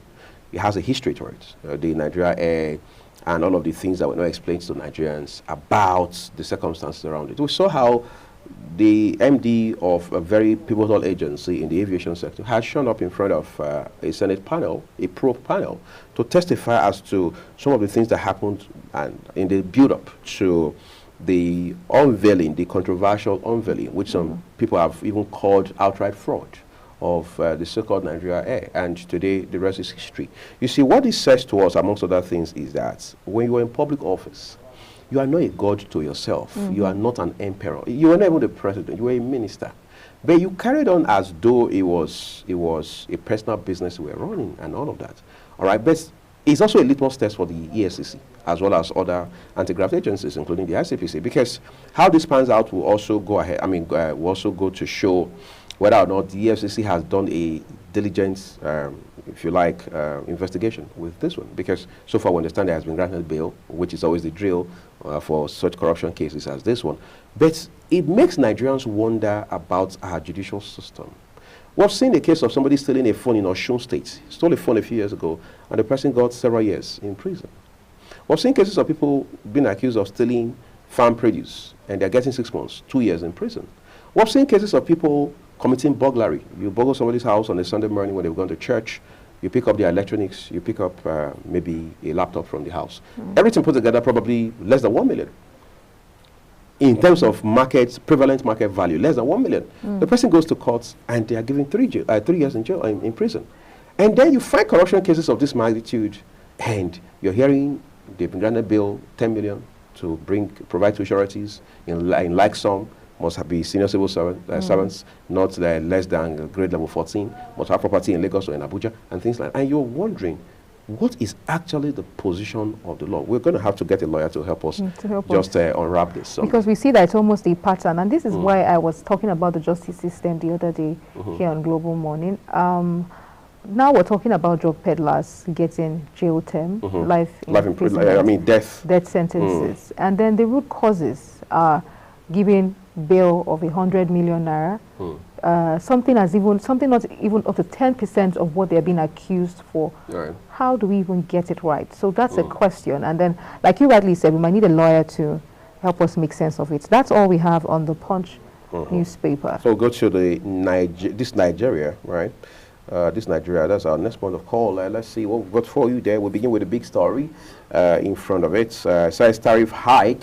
Labour pickets NERC TCN headquarters, branches nationwide. 2 riders there, demands complete reversal, vows not to retreat, says privatization in power sector, colossal failure. 400 detainees languishing in Kano Correctional Center, according to CP. I mean, that's a controller of prisons. Abuja farmers hail Wike's infrastructure development. NSCDC uncovers 2 illegal pipeline connection points in Rivers. And then just immediately below the nameplates, Tinubu mandates MDAs to procure CNG-powered vehicles. 2 riders with the headline. Bans purchase of petrol-dependent vehicles as FG plans new wage system based on workers' productivity. So it's simple. While government is planning its own wage system, workers have a responsibility to be productive. It's as simple as that. I mean, it's not complicated at all. But beside the nameplate of this Nigeria, we have a headline that reads, NDLEA intercepts 3 trailer loads of opioids, seizes 3.5 billion pills, 344,000 codeine bottles. NDLEA, I mean, sometimes I wonder if we are uncovering this much.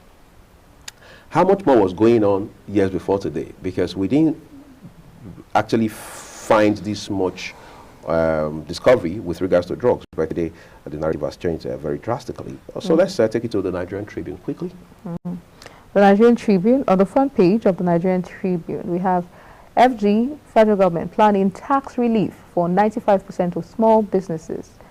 Gawada says tax reforms committee chairman, that's according to tax reforms committee chairman. Above the nameplate of the Nigerian Tribune, budget set up 136 Nigerians sue CBN. Want court to stop Tinubu government from imposing cybersecurity levy on Nigerians. NSA Governors Forum chairman to meet Mufwang over fate of 7 APC Plateau lawmakers. Afrima, Nigeria must beat South Africa to hosting rights. Stakeholders tell Tinubu. Musawa. 14 abducted Kogi Varsity students rescued. 3 died, 21 injured in Ogun multiple road accident. NDLEA arrests grandpa in Ekiti, grandma in Benue for illicit drug dealing.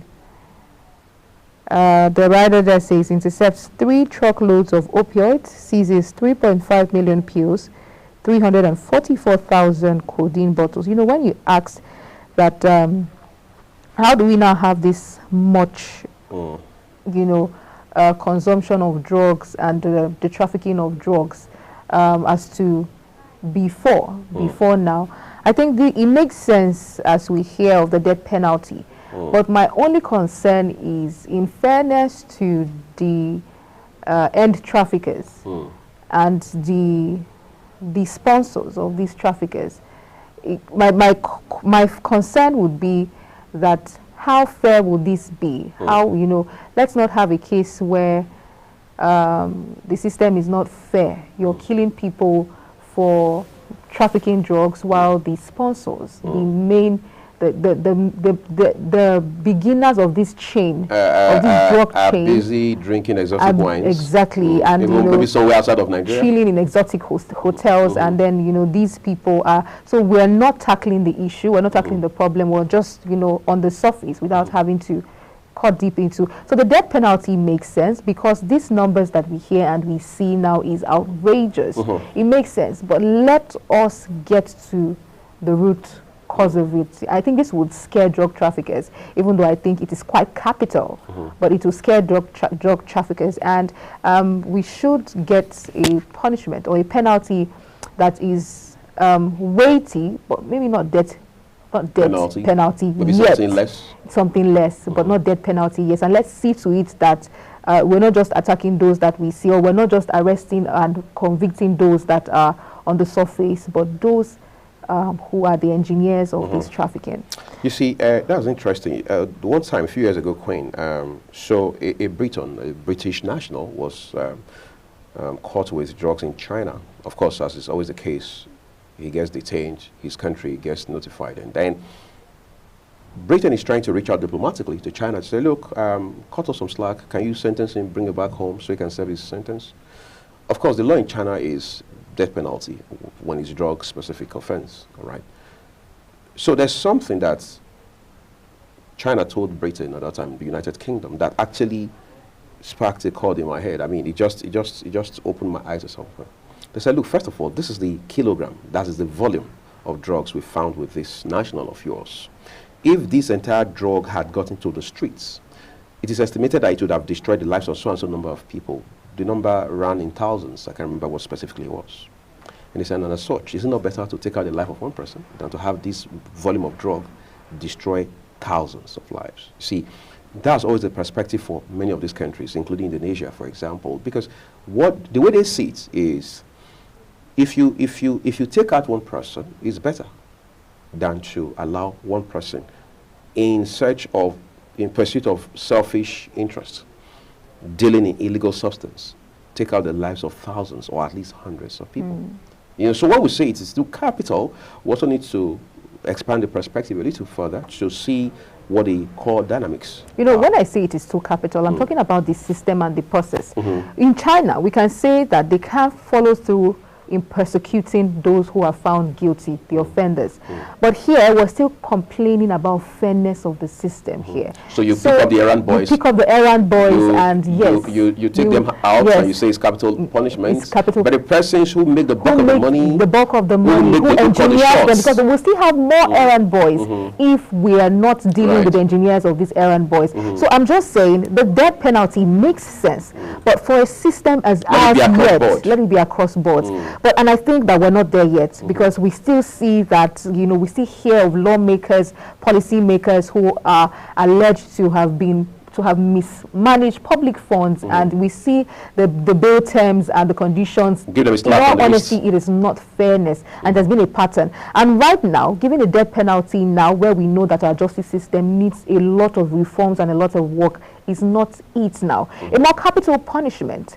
But if we're talking about death penalty, let us be fair. Let it cut across boards down to the sponsors of these errand boys. And that's fair enough to say, quite frankly. Yes. We're still taking the next paper, which is the Business Day. The Business Day. Right. So this is what will follow the money for you. By the way, so let's see what the big story says on the front page of the Business Day. It says weak naira, rising inflation signal further rates hike. I can almost imagine Dr. Olayemi Kadoso not having good sleep these days over the weakening of the naira. Today, we understand that as of yesterday, at the close of business, the dollar at the parallel market sold for 1,515, all right, to the naira. Okay, so take a look at the right corner of the front page of Business Day. It says telcos liquidity squeeze puts network quality at risk. Tinubu asks CBN to suspend, of course, the controversial levy, that's cybersecurity levy. Naira slips from best performing to worst currency in the world.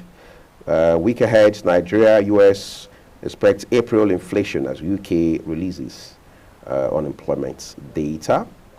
Okay, what's more? I better pass my neighbor generator turns luxury at 140K. Yeah, Kun and I, we talked about this yesterday, but what can we do?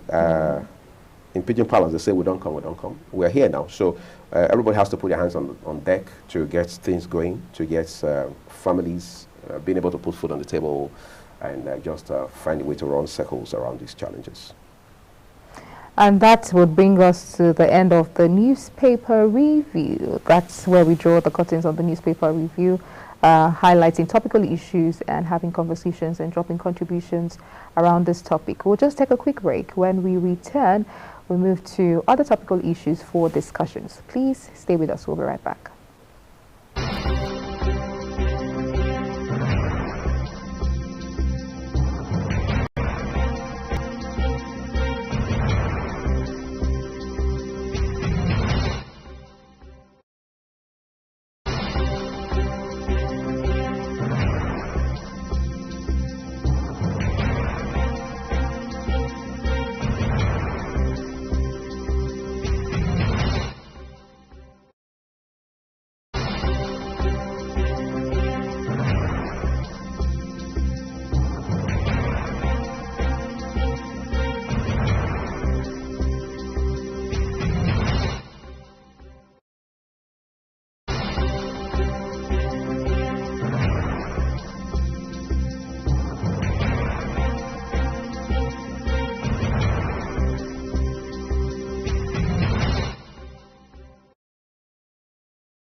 Okay, so let's wrap it up this morning with a conversation around the protest that the organized labor had staged yesterday across this country, which Queen and I spent an extensive time talking about just a while ago. We're joined now live via Zoom by Oladotun Hassan. He's a lawyer, public affairs commentator, and president Yoruba Council Worldwide. Thank you, Oladotun, for making our time to join us this morning on the program.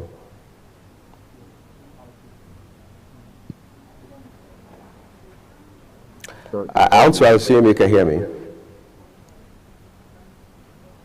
I guess we're having a bit of an audio data. President Yoruba Council Worldwide. Oladotun, we can't say thank you enough for joining us on the program. I can't hear you. Yes, we can hear you all right. So the audio is very bad. I can't get the audio. Okay, but you can hear us, right? I want to be sure you can hear us, and then I put the first question straight to you. I think we're still dealing with a bit of an audio. Can you hear us now?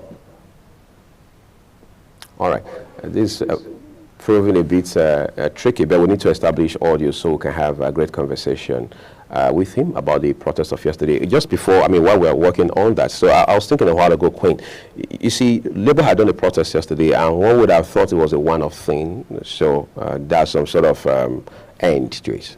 But when Labour starts talking about indefinite strike, it gives you concern because, one, you don't know how soon it's going to start, even though we know, yes, there's going to be a circular to that end. There may even be a press conference before all of that. But it's very important to also realize that these are not threats that you take for granted. But hopefully our guest will be able to help us expatiate on that. So again, Oladotun Hassan, thank you for joining us on the program.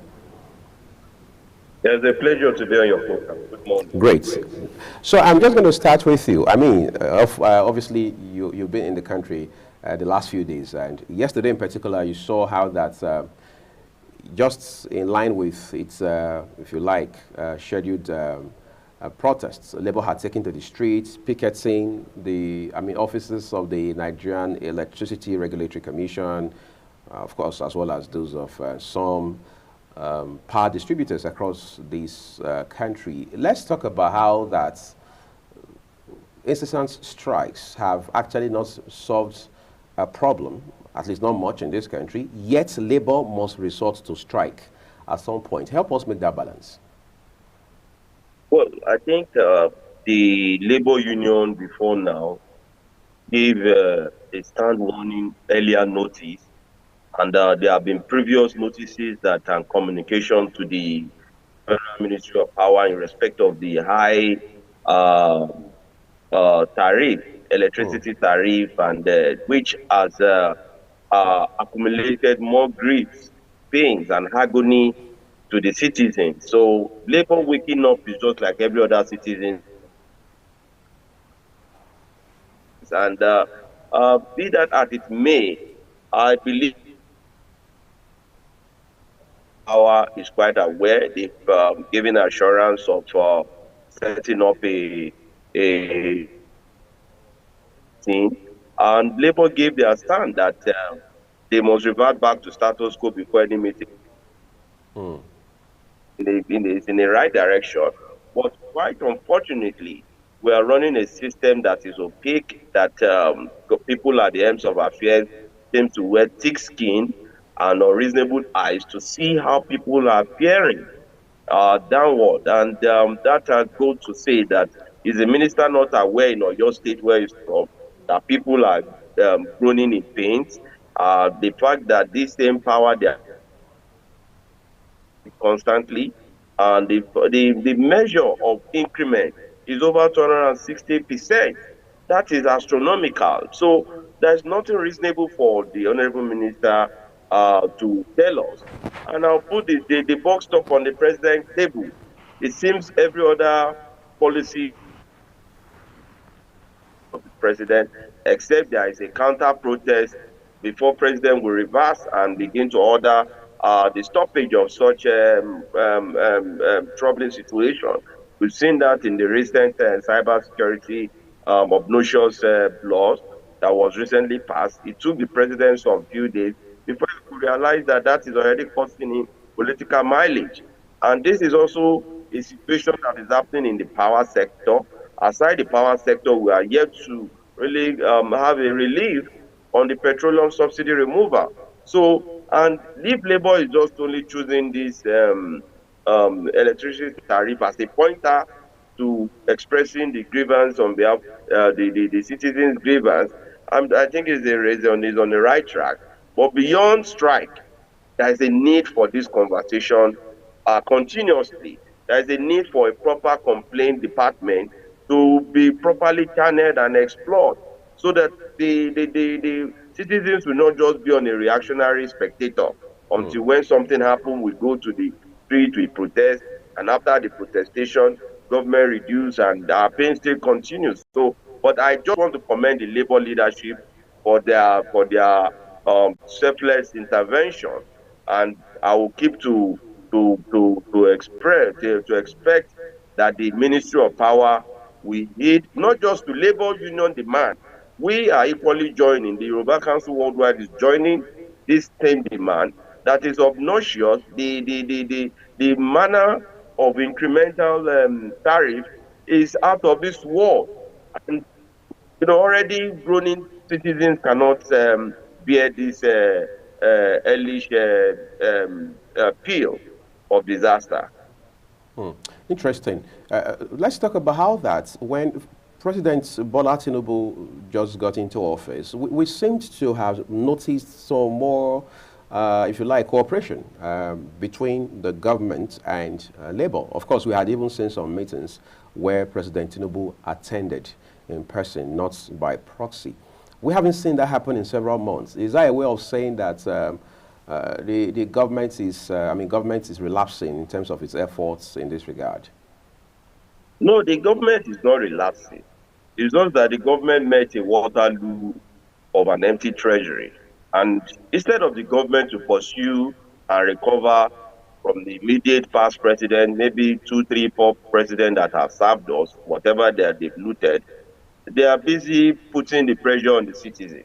And that is why the government is looking for every means to get additional revenue, opening the tax vaults and other. Paying taxes there is a normal civic duty. But a tax citizens must also have been well fed. A minority citizens will not be able to put out anything to the government as tax, except their blood and their soul. And I'm sure the government is not ready to harbor more debris of graveyards. So it's more better the government see through the eyes of the people. I believe Mr. President is wanting to change the paradigm that the government cannot see the people. Before now, we have always been that the glass house of government house is a no-go area because the government don't see us. We have seen a president in this country, especially the immediate past president, for complete 8 years. The president fails to just listen here to common issues. He will wait till things get deteriorated, just like the NSAS matter got deteriorated.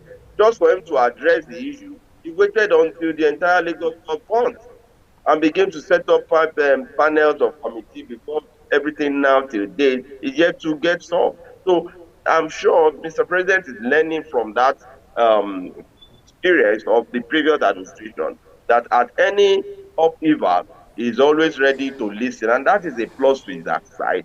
But the minus is the fact that the more it takes one step forward, about 20 steps backward is really depleting his government. And these are coming from the loopholes and mismanaged treasuries that we've had in the past. Though they are telling us they are recouping and they are recovering, but recovery must also transmit to development. It must not transmit to citizens paying for those things. We are talking about food security. Mr. President can, for a matter of immediate urgency and emergency, declare a state of emergency for declaration of food supply. Food supply have been met, and we have surplus food, either by importation, by opening all the borders and everywhere, as also galvanizing food supply on free legis to citizens, not only during campaign, or citizens see bag of rice as a free gift from those that are in position of authority. But they should also see it as their daily part of welfare. There should be a welfare through the NEMA department, coordinating this whole through palaces of kings and local government. Citizens will definitely get somewhere and get welfare. If food have been healed, then the issue of power should come first. And I believe there is a level capacity. Commend this government. They are trying to explore all areas of power supply in terms of coal, in terms of gas supply and energy, and building the refineries. And they are trying to work out a double measures of ensuring that we have all these things. But because of the communication gap, we are reactionary to seeing government communicating when the people are groaning in pain. But the government must put the people ahead and prove some point. Oh, this is what we intend to do in the first 3 months. This is how these things will start. After a matter of 1 month, we will reduce the money to this amount. Let those terms be very clear. Not that citizens should be open to the dictionary of, oh, just go and bear the pain, bear with us. For how long? We have been bearing for the past 60 years. Let us eat the fruit of our labor as citizens. And I must commit Mr. President to see reason that this issue of power increment is being paid more by the have-nots. The haves already have diesel supply that is being given to them. They already have drivers. They have every government parastatal have free supply. They don't go to filling stations. They already bought all these things in government money, not their private money. So Mr. President needs to really get all these things well resolved appropriately and timely. Mr. Hassan, following this protest, we've not heard any official statement from the National Electricity Regulatory Commission, the DISCOs, and other relevant stakeholders. It's more like a deafening silence. What do you make of this silence following the protest? And then we see that the NLC is proposing a strike, an indefinite strike. What are the implications of these actions by the NLC? Well, the deafening silence within the DISCOs and the GESCO is as a result of their own anomalies, because there have been a lot of I will call it their own measures ab initio have been badly affected as a result of lack of capacity. Majority of these companies that are DISCOs got their licensing as a result of political ideas, not of their capacity. If you are talking about capacity and company with very wider experience, you go to countries that have the capacity to take up all these jobs. In this part of the world, we always see contract or opening as just all Tom, Dick, and Harry. And that is what is affecting the power sector. The power sector needs to be re-unbundled. The DISCOs that we currently have, they need to streamline them and get in better corporate company with capacity. Because these things are there. You can see the minister threatening all the DISCO company that they will withdraw their license, that is not the approach. Because if there was a faulty foundation of how they got their contract, everything was done on the premise of man no man, But big that as it may, we still want to implore the labor to be very weary, because too many strikes will just continue to weaken the citizens. Because the strikes, let me tell you, the strikes is more detrimental to the citizens than the people in the ends of affairs, because they don't gnash their teeth in agony. They have diesel generator to power their family. Their families, majority are not even in the country.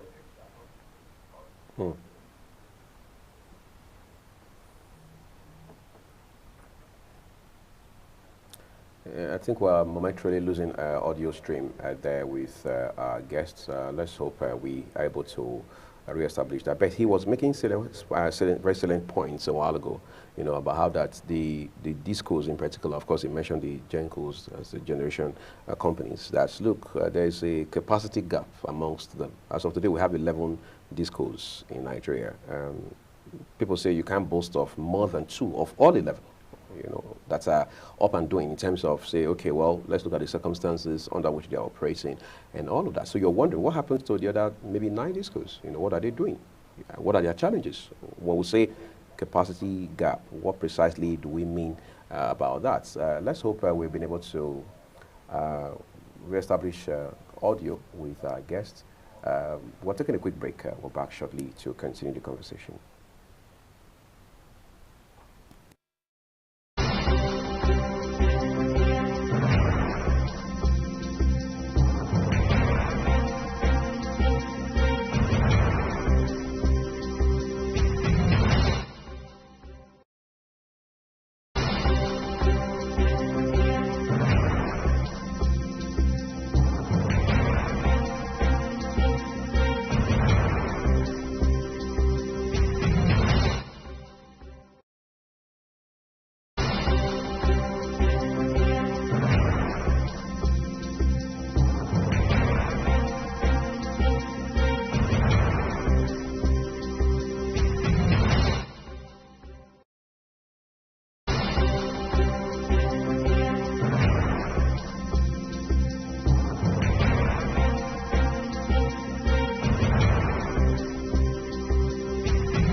Thank you for staying with us. We understand Hassan Oladejo is back on with us. You were making a very brilliant point just a while ago. Would you want to just land on that narrative?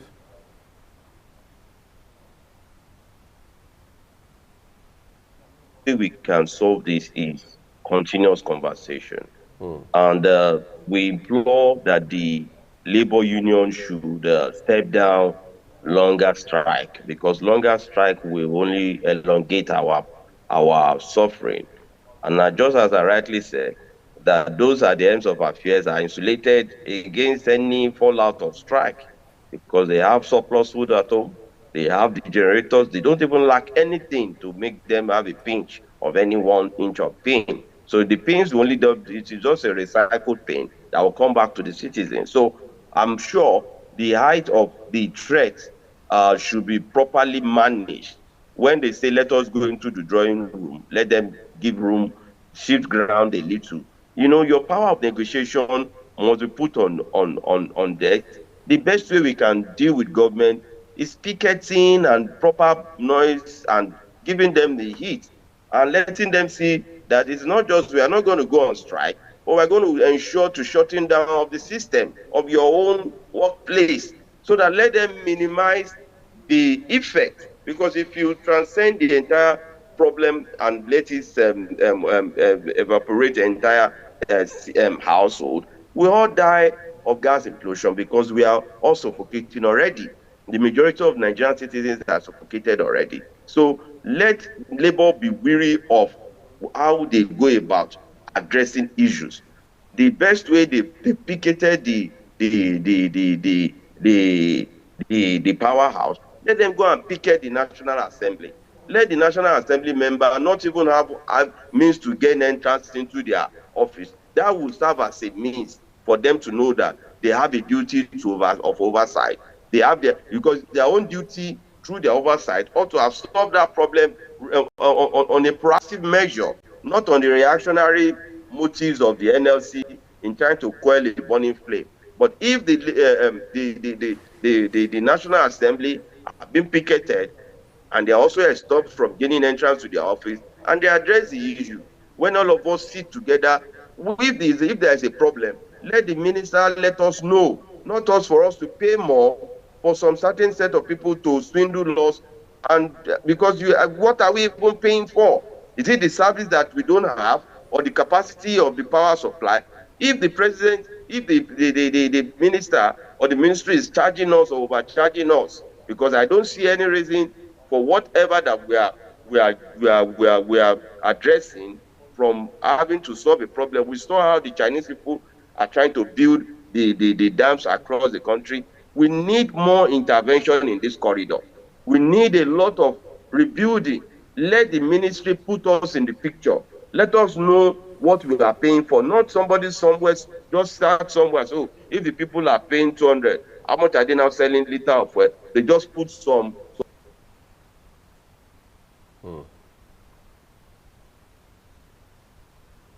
issues that I believe that we can address on a joint sitting. Mr. Hassan, now the organized labor is asking the federal government that they should reverse the status quo without us having band A, band B, and band C before they would be able to reach a dialogue, reach an agreement. I want you to help me make sense of it. What do you make sense? What do you make out of this? Is this the way forward as regards the request of the NLC? Yeah, you can even see from the outgo that the federal government failed ab initio in having reasoning, because when they were reversing some of these tariffs, these only tariffs for the band A, those that of the apps that really got rebates and reversal. So the whole thing is a big mess, because we are all using same line. And if the government is now giving some people preference based on their area of living and their livelihood, and they should be awarded more money, what about those people living within the same corridor that they have now? They are going to pay from their nose as well. So that differentiation is not even a good idea in the first place. What is necessary is for government to fix all of us on excellent band A width so that everybody will be covered with the same capacity, with the same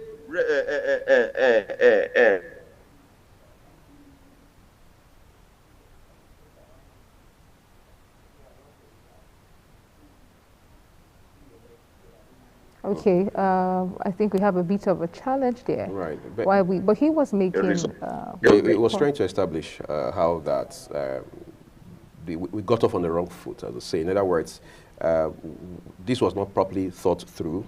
And then, as is always the case with policies like this, consultation was either not done or was shabbily done, which in most cases would mean that it was not wide enough. Because for things like this that have human angle elements that is very fundamental, you've got to not only consult, you've got to consult right. I mean, you must know who the critical stakeholders are. Nigerians, I mean, the end users, the consumers of power are also critical stakeholders because they have to pay for the service. If they don't pay, then that means you have money to run the business, especially as has to do with the last two ends of the value chain, which is transmission and distribution, right? So the point with all of this is that you don't, you know, there's a saying that it's better to measure, this carpentry, all right? It's better to measure 10 times and cut once. That brings accuracy. Than to measure once and cut 10 times. Yes, I mean, I think carpenters understand that better. It's a rule of thumb in carpentry. It's the same thing that should be applied to many of these policies that governments formulate and introduce and then just create a lot of chaos. So we don't have policies that are introduced and then we're trying to polish or manage, restructure, and going back to the drawing board again and again and again, having and tweak it again. I mean, I quite agree with that point he raised of, everybody be in a band A where that is sustainable, other than having to place everybody band A, band B, band C, kind of polarize the whole thing. Yes, regardless of our consumption and all of that. It's interesting. So much has been said by Oladoto Hassan, lawyer, public affairs commentator. He's also the president of Yoruba Council Worldwide. Incidentally, that's where we call it a wrap on today's edition of Global Morning. Queen and I have been here the whole time just to make sure that we help you make sense of many of these topical issues. Incidentally, tomorrow will be a big day for Anthony Mamadou and Jumai Mansing, and I hope you have a great time with them as well. In the meantime, stay with Global Television. I'm Uyag Mofwebe. And I'm Queen Agaba. Have a beautiful day ahead.